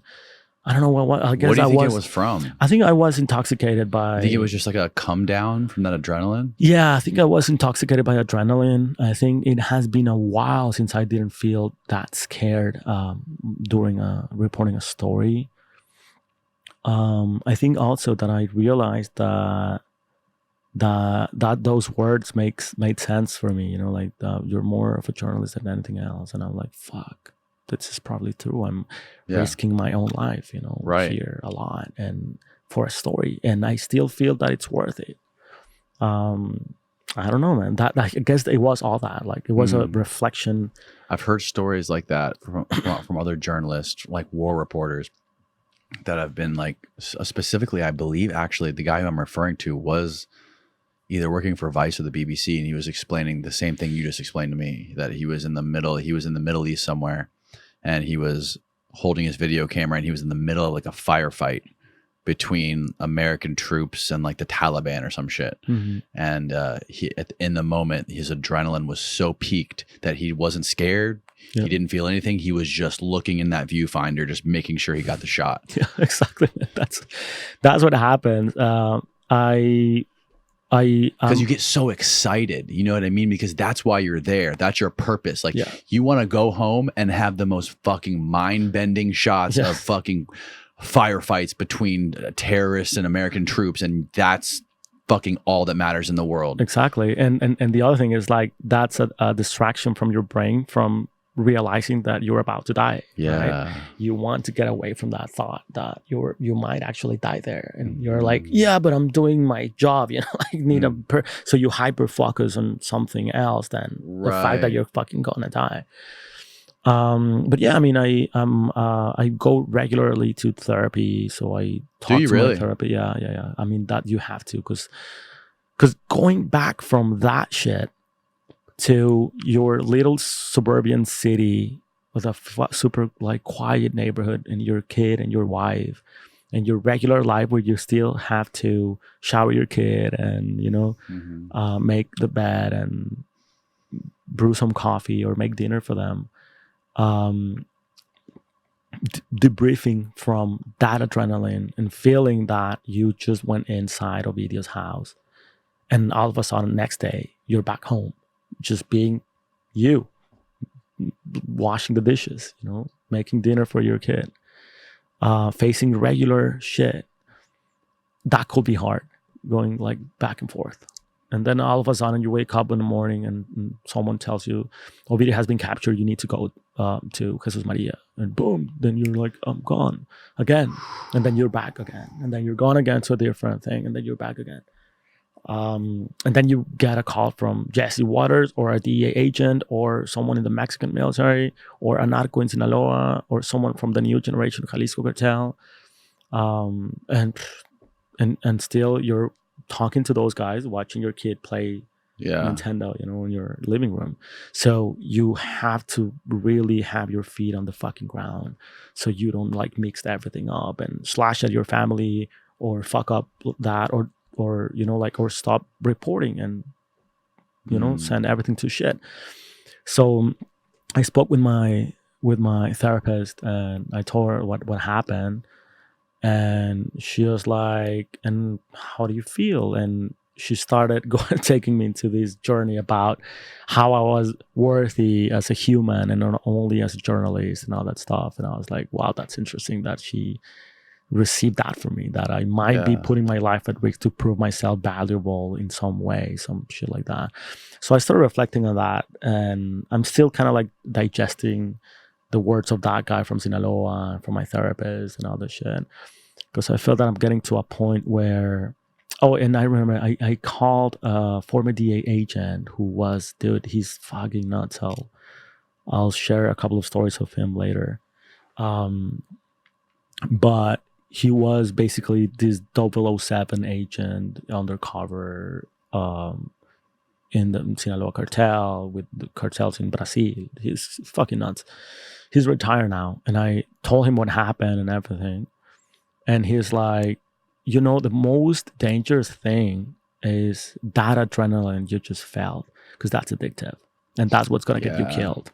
So you need to take it down. Like that has to be your roof. Yeah. Nothing more from there. That's your roof. Yeah. And go down from there. And I was like, yeah, you're totally right. And he's like, yeah, don't go down the fucking adrenaline road, man, because that's what's going to get you killed. It's not going to be a cartel. It's not going to be anything. It could be driving at a super high speed just because you need that adrenaline rush. Mm-hmm. So you need to be aware that that's going to be your roof, and nothing's going to go over that. adrenaline you just felt on that assignment? Because Yeah. then you're broken. I think what you see with a lot of people who are really good at what they do, like what you're doing with your journalism, is people they become, or they get lost in their work, Yeah. and they neglect everything else in their lives, like Exactly. their family or their kids. And there's a lot of people who are just okay with it. A lot of people who choose not to have families, Yeah. not to maintain friendships with anybody. It's their career and their work is everything in their lives, and nothing else matters. Exactly. But that's a choice you got to make. If you can live with that and you're happy, then then good for you. But I mean, you have a kid and a wife, and you got to balance being a father and then going into these life and death situations, and that's got to be brutal. Yes, exactly. That's the thing. I saw myself in the eyes of this guy. He's an older guy, never had kids, never got married. He has no friends because he all he did was his work, right? And I found myself like losing more and more touch with, like my friends, my family, like going into a shell of my work, and feeling always better when I'm working than when I'm not. And so I'm like closing myself in, and I was like, fuck, man, this is how it starts. I need to go back again to enjoy my fucking life other than journalism, and then actually fucking leave, enjoy again my friends and get back in touch with them, because every time they give me a call, I'm fucking busy, or I start losing interest in or day-to-day talks, like when they told me about their businesses or about their jobs and their wives and their kids, and I was like, sometimes I find myself like, you gotta get around people too, and just like just disconnect from it sometimes. Just turn your fucking mind off one way or another, and just get around people who, not that they don't give a fuck about you, but just like talk about other shit. Get around people who aren't in the same world as you are. Yeah, and that's that. I mean, this is kind of like cyclical to me. After 15 years reporting on the same fucking things, I face like the same thing in spiral, right? Every time I feel that I'm going that rabbit hole, I kind of like take a turn and then go back and enjoy life. And that's like that. I feel it's a spiral because I feel that my professional life is going upwards and not, like backwards or in circles. I think I've been growing a lot since. But yes, I found myself in this position many, many times before. Also with alcohol or drugs, like at one point in my life, that was my like I can only feel good if I'm like extremely high or drunk, right? Which was pretty bad for everyone, so I was like, no, I need to take a turn. And then I think I managed, because of like therapy, I've managed to dodge those bullets that are like more like on a personal note. And right now I can see myself immediately going down a rabbit hole. That's why I decided to, I've always been like a super lonely guy, like I'm not very much with a lot of people around me. Right. That's also like something that has been really, I don't know, like weird to me to have like more social media life with a lot of people. But I think that's also what has been helping me navigating like a bunch of like messages, requests, and hate mails or love mails, and that stuff that doesn't really move me, because I've always been like a lonely guy, someone like a loner. Yeah, I've always been a loner. And my editor recently told me also like, hey man, you are with a team now, you're not that fucking lonely wolf just going out and reporting. You have to keep that in mind. One of the best lessons I learned when I was young was that only drink or do drugs when you're happy and you're celebrating. Yes. When you're sad, don't drink and do drugs. Dude, that's the worst. Yes, exactly. That's the worst. It's pretty simple. Yeah. But it's worse. Like it could get you like in a very fucking bad mood when you start drinking or doing drugs when you're not happy or you don't feel good. Or when you're using it to to mask bad feelings. Yeah, exactly. Like coming down from adrenaline of being in the fucking middle of a narco's house and exactly. being chased out by sicarios. And that's the thing.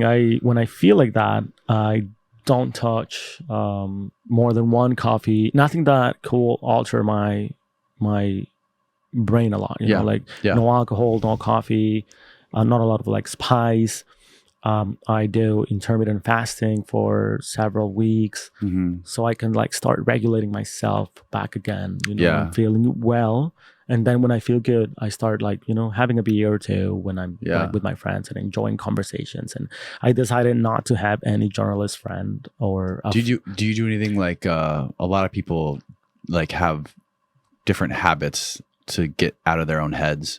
You know, like it kind of can be really miserable if you spend a lot of time just thinking about different things and whatever's going on in your life. And some people go on like fucking 10-mile runs every day just to like fucking turn their mind off, or they go to the gym, or they do fucking ballet or jujitsu, whatever it is. Do you have anything like that you do to try to just like turn your mind off and just get out of your head? Whenever I can, I try to meditate. I do morning meditations. Sometimes when it's super cold, because I'm always like in the backyard. When it's super cold or freezing temperatures, I don't meditate. I don't like meditating inside my house. I used to run as well when the weather allows me to go out and run. But another thing is I play the guitar or read a lot. I read a lot of poetry. So poetry takes me completely out of that shit, you know. And so I spend many nights just reading poetry or playing the guitar, even if it's just like the same 3 notes all over and over, like in a loop. It gets me like into like a meditation zone, you know. It's like just going like playing the same arpeggio all over and over and over and over and over for maybe 1 or 2 hours, and then I feel like reset. You know, it's like okay, that's good. You got to take care of your brain, dude. Yes. That's important. Exactly, and I try to. I mean, I think I'm getting better and better after more and more years of doing this. It's not easy. You have to keep yourself. You have to keep examining yourself. You know, like, am I good? Am I feeling good? Why am I feeling like that? All that stuff, like in a constant daily basis. And I mean, most of my days are very fucking unpredictable. Like I wake up every single morning at 5:30 in the morning to read certain different newspapers in Mexico and Latin America, newspapers from Venezuela, from Brazil, from Paraguay, in the US. Like I have like 10, 15 different newspapers, mostly local. So you read from like multiple different countries and see what every angle is on Mexico. I start on local newspapers and then go to national newspapers and then to international outlets. And then like an hour later, 6:30 probably, I know if there's something that I want to write or if it's a good story to follow up. And I put stories like middle term story, long term story, short term story. So probably I can find a story that is a daily hit. I'm gonna be done with this story in 2 hours. That's gonna be a super quick turnaround. And then a middle term story, something that's going to take me up to 1 week, 2 weeks, 3 weeks. And then longer term story, something that is going to take me up to 6 months, 8 months, 1 year to report on. What's the longest story you worked on? Couldn't remember, man, but probably, I don't know. I mean, it's weird because it's weird to talk about one single story. And there are stories that takes a lot of fucking time and it has nothing to do with the story itself. It has to do with the fucking legal department to approve the green light. And then, the security department and then the police and that. Like right now I'm writing a story for You mean the legal department of like the publication?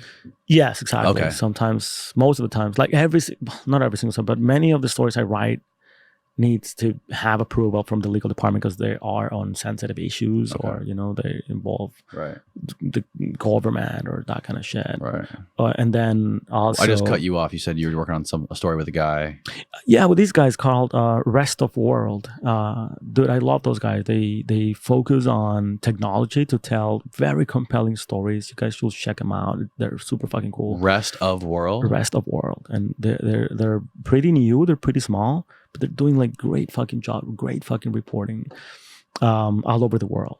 and I'm writing a story for them about how Uber is enticing criminal bands to do a lot of fucking crime, from sex trafficking to migrant trafficking. I don't want to blow up the story, but I'm writing this story for them. But it's taking a lot of time for security to approve me jumping into that story. I've already done most of the story, like 90% of the reporting, it's already done. But I still need to go, like, filling a shit tons of paperwork and, all that's going through their security department, their legal department, their editorial. Right. So sometimes stories will take a long time because of that kind of stuff before I can just, like, jump in and write those stories. I'm also currently writing a story for Rolling Stone about how cartels are laundering money through record labels for narco corridos. What? And it's pretty cool. I don't want to blow the story as well. I'm nearly there. I'm on the last editing round, hopefully. Do you ever have to deal with editors where you're like working on a story and you're working with an editor, and then all of a sudden you just feel like the editor is trying to take this thing in a different direction that's not meant to go? Yeah. Or like a non-natural direction. Yeah, definitely. Yes, I've had that. I mean, and sometimes at least in my case, I felt that, but maybe not because they want to feel an agenda, but sometimes it's just like clickbait, Clickbait is the main thing. So yeah. What about it? Have you ever gotten the impression that one of your editors is dealing with intelligence, or like? No. I just talked to a guy who was working on a story for a big publication about a CIA operation going on in Ukraine and the US. And this was like, he was working with a really big American publication. And he was working with them for 6 to 8 months on this story, going back and forth. Great communication, great rapport. And this guy had a lot of former CIA sources giving him this stuff. So he was like, this was like very solid information. Whoever was their point at the CIA somehow got into the editor's way and essentially killed the story and tried to change it and like change the whole entire thing after 8 months of working on it. And he ended up publishing it on his own website after that because he just couldn't work with the editor anymore. That's the thing. That's the way to go, man. Like, when you're a freelance, you have, good things and bad things about the industry. The bad thing is you, on top of like writing a lot, finding sources, getting compelling stories compelling enough to compete with all the staffers your publication might have. Because otherwise, why would they choose you as a freelancer if some of the staffers could do the same stories, right? So you have to be a step above the rest of the staffers. But you've never been in the situation where you thought like intelligence was trying to like get in the way of your story, or like or it be like the state, like somebody in the US or somebody in Mexico. No, I guess not, or nor that I've noticed. I've had stories killed for kind of like those situations where someone feels that, I don't know, this is not going to be a good fit for us because of legal talk. Mostly like brands, like where, I don't know, we're supported by that brand and you're talking shit about, I don't know, like as an example, let's talk Uber. Right? Uber reached out and Uber is a big sponsor for us. Yeah. They don't say it that clearly, that, but I know that that's what's happening. Right. I'll just, when I get an assignment or pitch an assignment with a publication that it's my first time working with, I always ask if they have a kill fee. A what? Kill fee. What's There's a fee for if they kill your story, right? Usually should be around 50%, but some of them just give you 20% of the agreed payment. But if you're freelancing, you have to know about the kill fee, man, and ask before you even start working with them. Like, do you have a kill fee? They'll tell you, yes, it's a fixed $200 rate or a 50% of what we agreed upon payment. Right. So when you find that yourself in that like kind of shitty or tricky situation, you're like, you know what, I'm just gonna take my story back and just give me the kill fee, and they'll give you like 50% or like a percentage of that story, and then I will take it to another publication, disclosing everything for that publication, right? Like, I'm like, nah, if you're not gonna go through with this story, I'm gonna take it to someone else. Is that cool? Right. And they're usually Yeah, that's got to be another hard thing to deal with when you put so much effort into a story and they try to like change it or try to like put a spin on it, and you just got to make the decision. Like, do I take this out? Do I take this somewhere else or publish it myself, or do I just let it go and get paid? Exactly. So yeah, I mean, I guess 80% of my days is dealing with the paperwork. Editors also want to submit. I couldn't give a shit, less of a shit about prices and those kind of stuff. I don't give a shit about that like at all, and I'm very like perfectly honest. But sometimes publications will ask you to submit your own stories to different prices, and that's a massive fucking work to do. You have to write essays and to go and follow the guidelines and all that shit. Right. So I have to do invoicing. I have to do my own fucking expenses filing, file my stories, go through edits, go with the legal department, security department. Everybody listening, this is a good time to subscribe to Luis's YouTube channel. Please do. At Luis Chaparro on YouTube. It's linked below. I'll even put a little fucking whatever you call pop up on the video. Please do. What is like China's? You said you read the publications of other countries that are talking about what's going on in Mexico. What is China's perspective, or like that part of the world's perspective on what's going on in Mexico?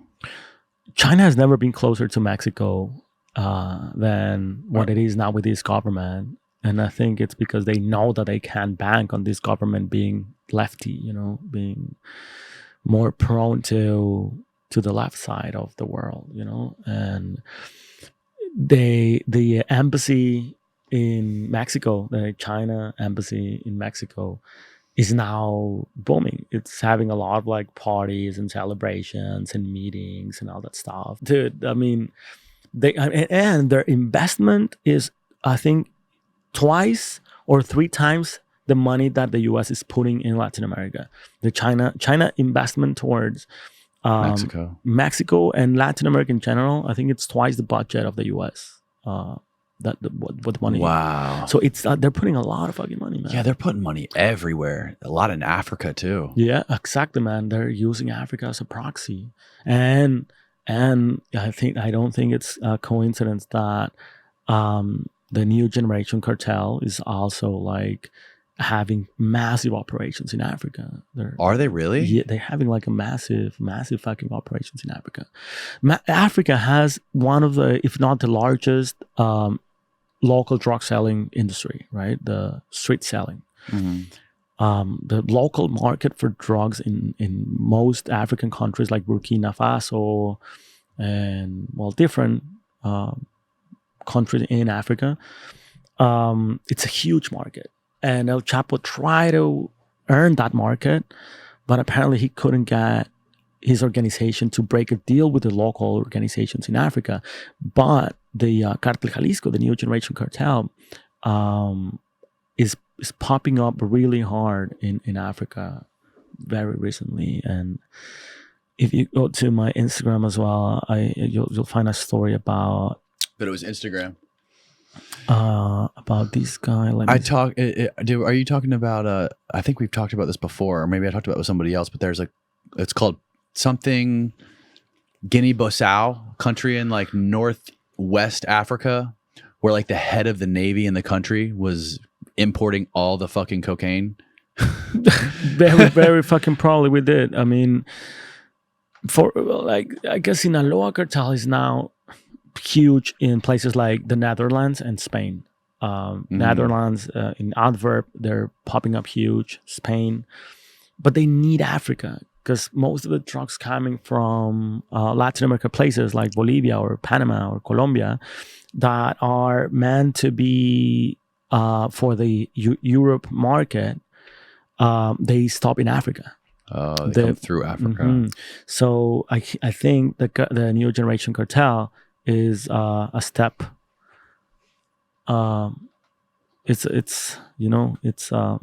It's reading that through the lines and saying like, well, I need to get a hold of Africa because this is the only way I'm gonna overthrow Sinaloa in Europe. Right. That's pretty smart.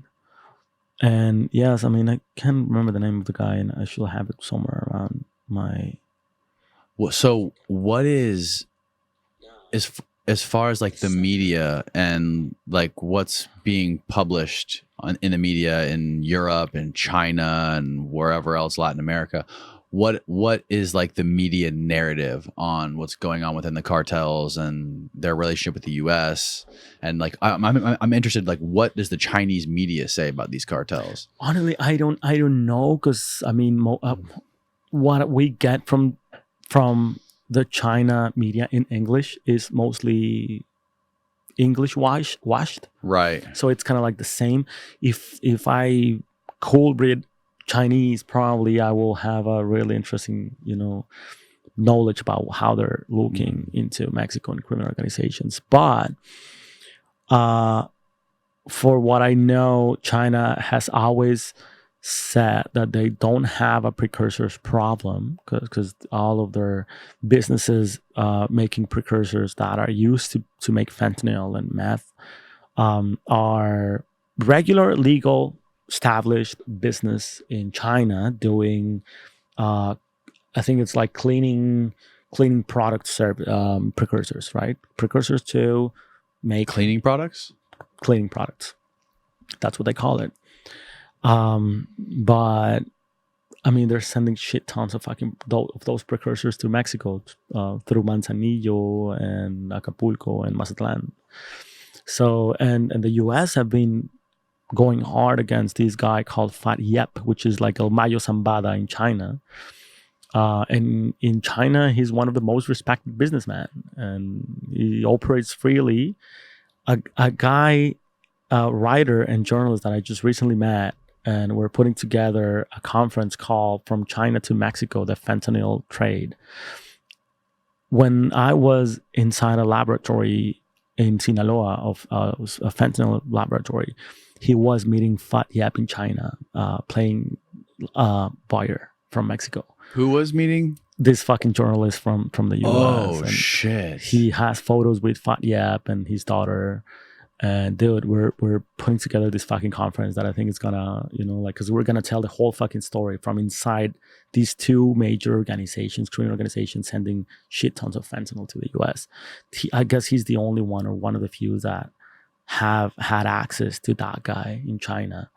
And I'm probably one of the few guys that have had access to laboratories in Sinaloa with the Sinaloa Cartel. So we're trying to put a narrative together to have a touring conference, about how this fucking trade works around fentanyl. I think it's gonna. I mean, I was completely blown up by his story, and he felt the same way about me, because when we met, I was like, dude, we were in fucking China with those guys. I was like, come on, dude, you were in fucking Sinaloa with the fucking Mayo Zambadas people, in the laboratories. So we're like, we have to do something together, man. Let's fucking. That's incredible, man. So I think it's going to come up well. It's going to come up interesting, at least. Are there still a lot of journalists that are dying in Mexico? Yeah, that are getting murdered? Yes, man. Why? How are journalists getting murdered? How the fuck are they ended up getting murdered? Are they working for the Mexican media? Yes. It's the same fucking profile all the time. It's very... how do you say this? It's very low wages jobs they have with hyper local publications. They're always exploited by their bosses, by the owners of that media, or it's independent journalists trying to put out their own little operations, either a radio station or a website or stuff like that. Mexico first Mexico was using the cartel to kill these guys, right? I mean, back in 2010, 2015, I think, the Mexican politicians, when there was an uncomfortable journalist, they would use the narcos to go and kill journalists and say they were them. It was them. Then they changed strategy and they started hiring sicarios and like doing the hit themselves, like a governor. Let's say you are an uncomfortable fucking journalist getting into my thing or my business as a governor. I wouldn't call a cartel. I will just hire a fucking hitman and have you killed. And then no one will like blame responsible, right? Like we don't know, but it's always has been politicians. It's always when you get in the way of politicians, that's when you're in danger. You can go to Mayo Zambada's house, you can break in Ovidio's house, and something kind or cool happen to you. Mostly sure is that you might just get fucking beaten up and be sent to the hospital or shit like that. Right. But if that house was from a governor, a congressman, or the Mexican president, man, I wouldn't be here, man, at all. The most dangerous story I've ever reported was on Chihuahua state governor and all the houses he had in El Paso, Texas, from public money. That guy is now in jail. He's behind bars. But when he was on the loose, I found him. I found where he was living, and I knocked on his door in El Paso. He got so fucking pissed. He sent an armed man outside my house in Juarez for a full week. There was a man with a fucking gun on his hand outside my house. And I'm friends with the son of his right hand. So the right hand of this governor has a son who is my friend. We went to school together. Okay. And one night he called me and told me, he calls me Cholo. And he's like, Cholo, you need to be careful, man. My dad just told me that you're in big shit trouble for that story you published about Duarte. It was on the cover of the main publication in Mexico. It's called Proceso magazine. And he was on the cover. My story was on the cover of that magazine. And right the next day, they put that guy outside my house for a full fucking week. And I've never had something like that reporting on cartels. It was just that time that I reported on That's fucking fucking politicians. crazy. It's always the fucking politicians, man. It's always them. And now they're not doing that. Now, because of all the shit that it's been going on, like they've killed so many journalists, and us journalists have been paying attention to those stories and telling their stories and everything. They know that they were counting and that we're paying attention, and international organisms have been paying attention. So what they're doing now is they pay major publications to start a campaign against a single journalist and start calling him out as a rapist or as someone who stole money or who's working with the cartels. So he will be left alone without job, without anyone to hire them. And then they will go after them for crime. And that's been happening a lot. The fucking Mexican jails are full of journalists wrongfully accused of rape, of sexual abuse, of stealing, of taking bribes or money from a narco. I just recently helped, last month, I helped this guy from Cancun who arrived to Juarez after being raped by several men in Cancun. All of them were working for the government, were sicarios for the government. And this was because he found that the electricity company in his state was stealing shit tons of fucking money through fake contracts. And he published that story. They fired him from the paper, and then another one hired him, and then 3 days later they fire him, and no one will take him again. So he was jobless. He put out his own publication. He got threatened by armed men that they were going to kill him. He kept writing about that, and then they kidnapped him, have him captured for 3 days, raped him with a fucking ¿cómo se llama? Escoba, with a broom. Oh my God, fucking broomstick. And he, after that, he fled to Juarez and he tried to cross the border illegally to hide from those guys. I helped him, put him in touch with an immigration attorney, and he managed to claim his asylum process. And he's now in New Mexico hiding from those guys. And dude, that's just the latest case, and a case where I could personally help a colleague to get out from the fucking Mexican government, man. It's bad. It's getting fucking bad. Jesus Christ, man. Yeah, man. He's a fucking brave man. He, of course, when I met him, he's a tall, dark man, like, with a strong face. He's a brave man. And when I met him in Juarez, he was crying like a fucking baby, man. He was completely hurt, like he was demoralized. He was feeling like shit. And he was like, dude, I was a journalist and now I'm a fucking migrant trying to sneak into the US. And I put him in touch with his attorney and he helped him up. And I'm glad that he's in New Mexico safe. We speak often. I helped him with, he had his files. Everything he had was his computer and like 5 different hard drives. And he's like, dude, this is all I have. This is all the information from those fucking guys stealing money. And I'm still planning on publishing. So help me. And I was like, give me all of that shit. I'm going to hide them in my house. And when you're safe in the US, I'll hand them back. And when he called me and said like, do it, I made it. This attorney helped me to go the right way, to do it like through an asylum process. I handed him over all the information and he's about to keep publishing all that shit from the US. Gosh. Dude, Mexico has the bravest fucking journalists in the world, man. They really are.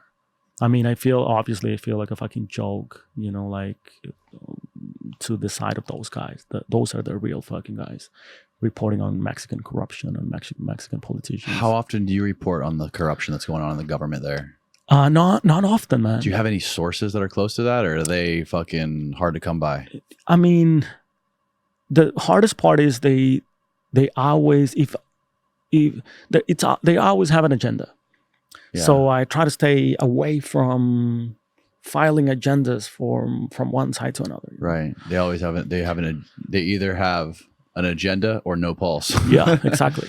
So it's fucking crazy. It's crazy. But yeah, man, that guy is Alfredo. That's his name. And I don't know if he's going to be listening to this. He doesn't speak English, but still, I pledge my respect for Alfredo, man. So where does this all go from here?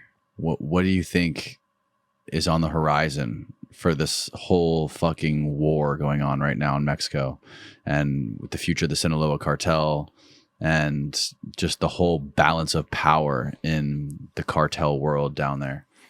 I really think that things are still yet to get worse. The whole thing about the Sinaloa Cartel and Los Chapitos faction is gonna make a huge fucking war and huge gap in Sinaloa, in Culiacan, in a place that had been as safest as El Paso, Texas for a while. Right.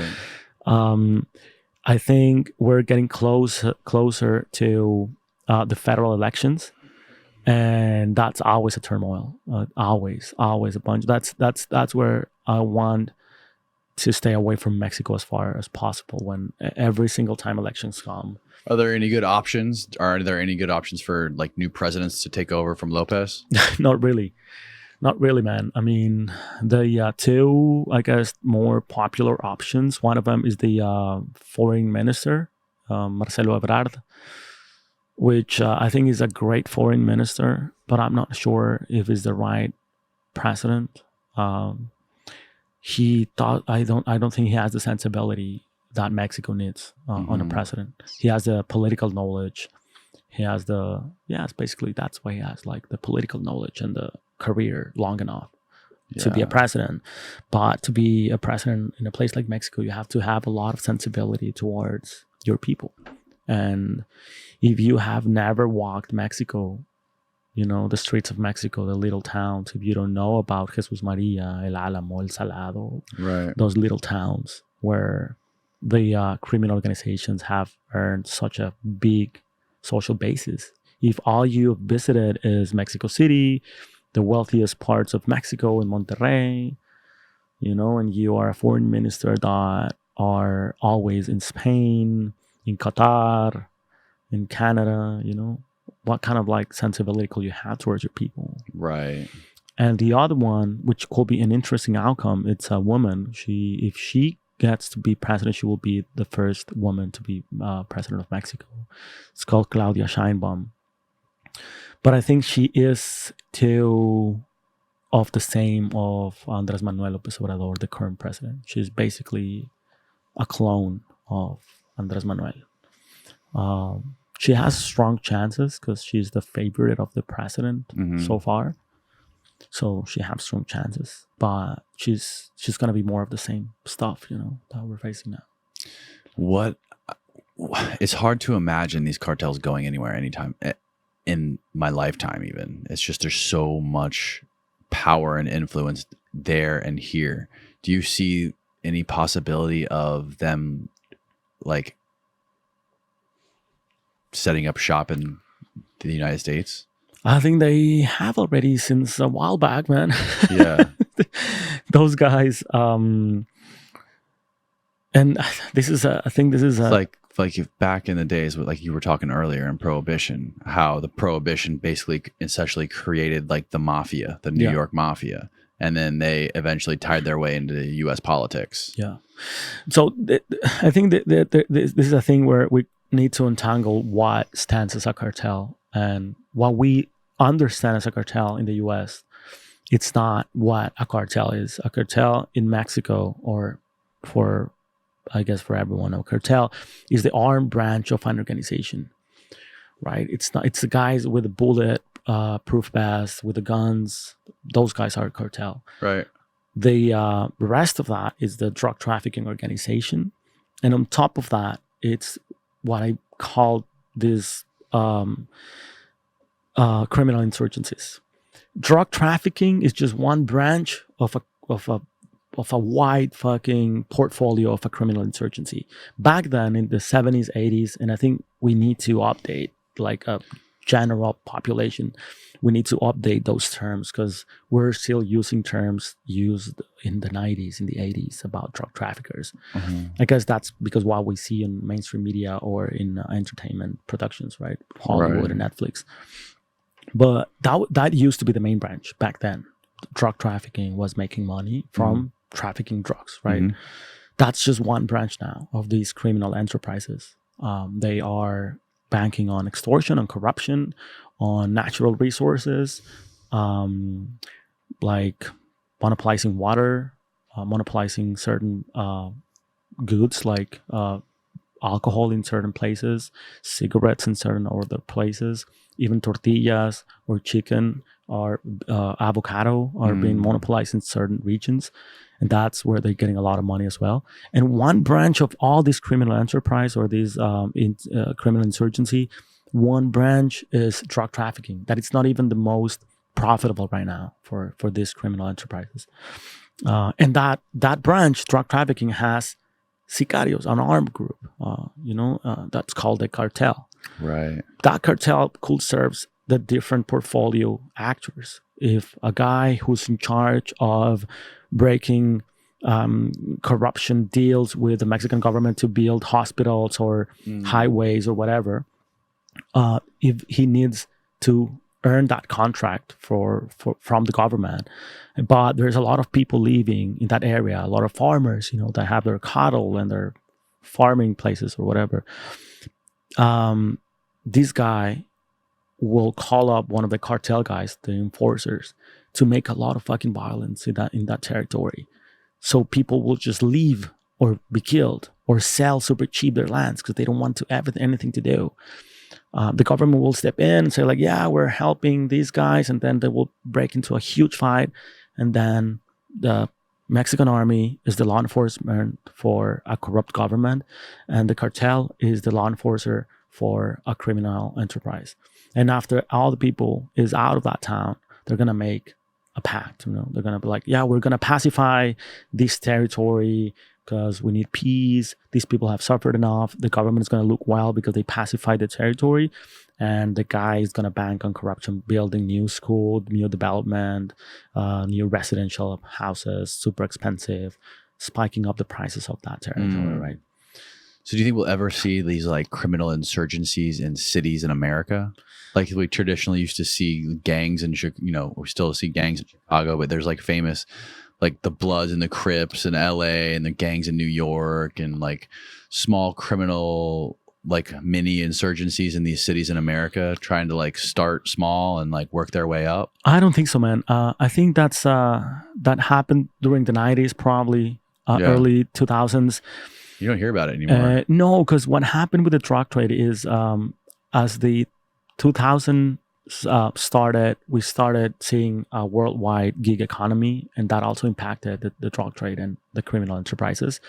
So they don't work as an integrated organization, right? Like as a vertical. They Mhm. they are horizontal and mostly working as a gig economy. So everybody's a freelancer for everyone. Got it. And the Mexican cartels or the Mexican criminal enterprise organizations, what they did is that they stopped trying to deliver or to move their own drugs in the U.S.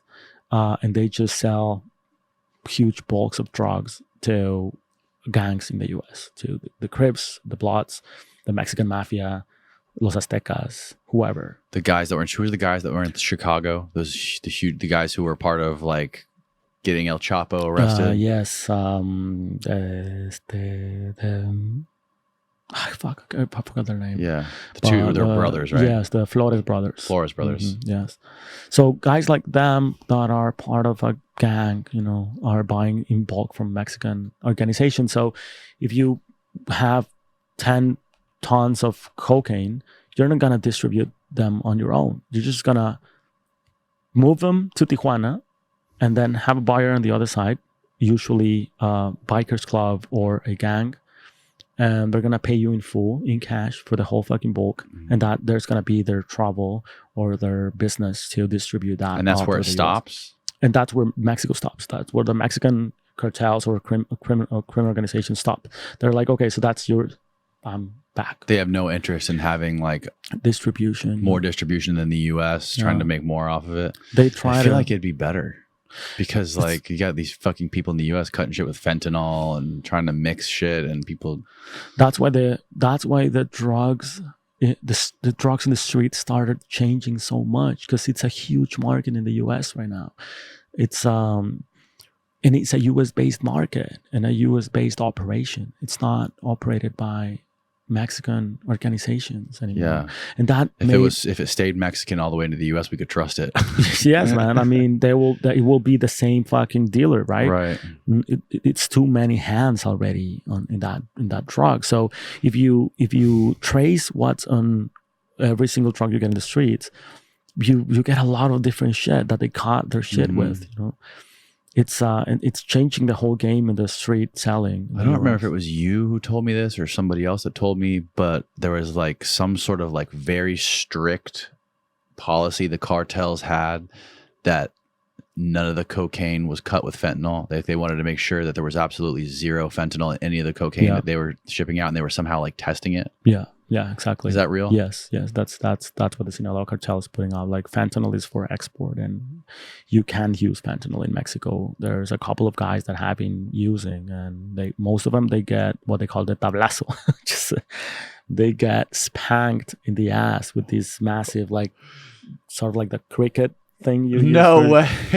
It's called the tablazo, man, and I mean they go hard on you, and yeah, so that's what they use to. I have this video that I'm gonna put up next on my channel where I talk about the constitution of the Sinaloa Cartel, and that's the constitution, the fucking tablazo. Wow. That's what they rely on to keep people, in a straight line. I need to get one of those for hang up on the wall. Fuck yes, I can get you one. I can easily. Can get you you really? One. Yes, that would be sick. Yes. I'll let you. Are you and Ed Calderon going to collab? I saw somewhere that you guys were doing a podcast, but then like never happened. Did it actually happen? Yeah, we tried to, and then he recently invited me on a live, but his connection kept breaking. So, really? And yeah, he just yesterday he reached out to invite me to his podcast. That would be. I would love to listen to you guys talk. Yeah. I mean, he's an interesting guy, and I think it's gonna be a great conversation with that. Yeah, for sure. Well, cool, man. Thanks again. Tell people where they can subscribe to your YouTube, find your Instagram, and all the stuff that you're doing, all your independent work. Yes, please go to my YouTube channel and subscribe. It's at Luis Chaparro, double R, single P, because many of the people confuse that and say they write them as double P, two and P's, single R. Yeah, it's Luis Chaparro on YouTube. I'm gonna try to keep that up, keep that channel. That's my exit from taking bullshit from editors and shit. Hell yeah, man. That's my long run project. More people that go and subscribe and follow him on all social media, the more freedom Luis will have to report on whatever the fuck he wants. Definitely, man. Thank you very much, man, for getting me here. I really appreciate it, man. It's always pretty cool to talk for hours. Dude, this was great. This was great. We gotta make this like at least twice a year thing. Every Fuck 6 yes. months we come back. I'll be happy to. Hell yeah. Fuck yes, man. All right, everybody. Thanks for listening and good night, world.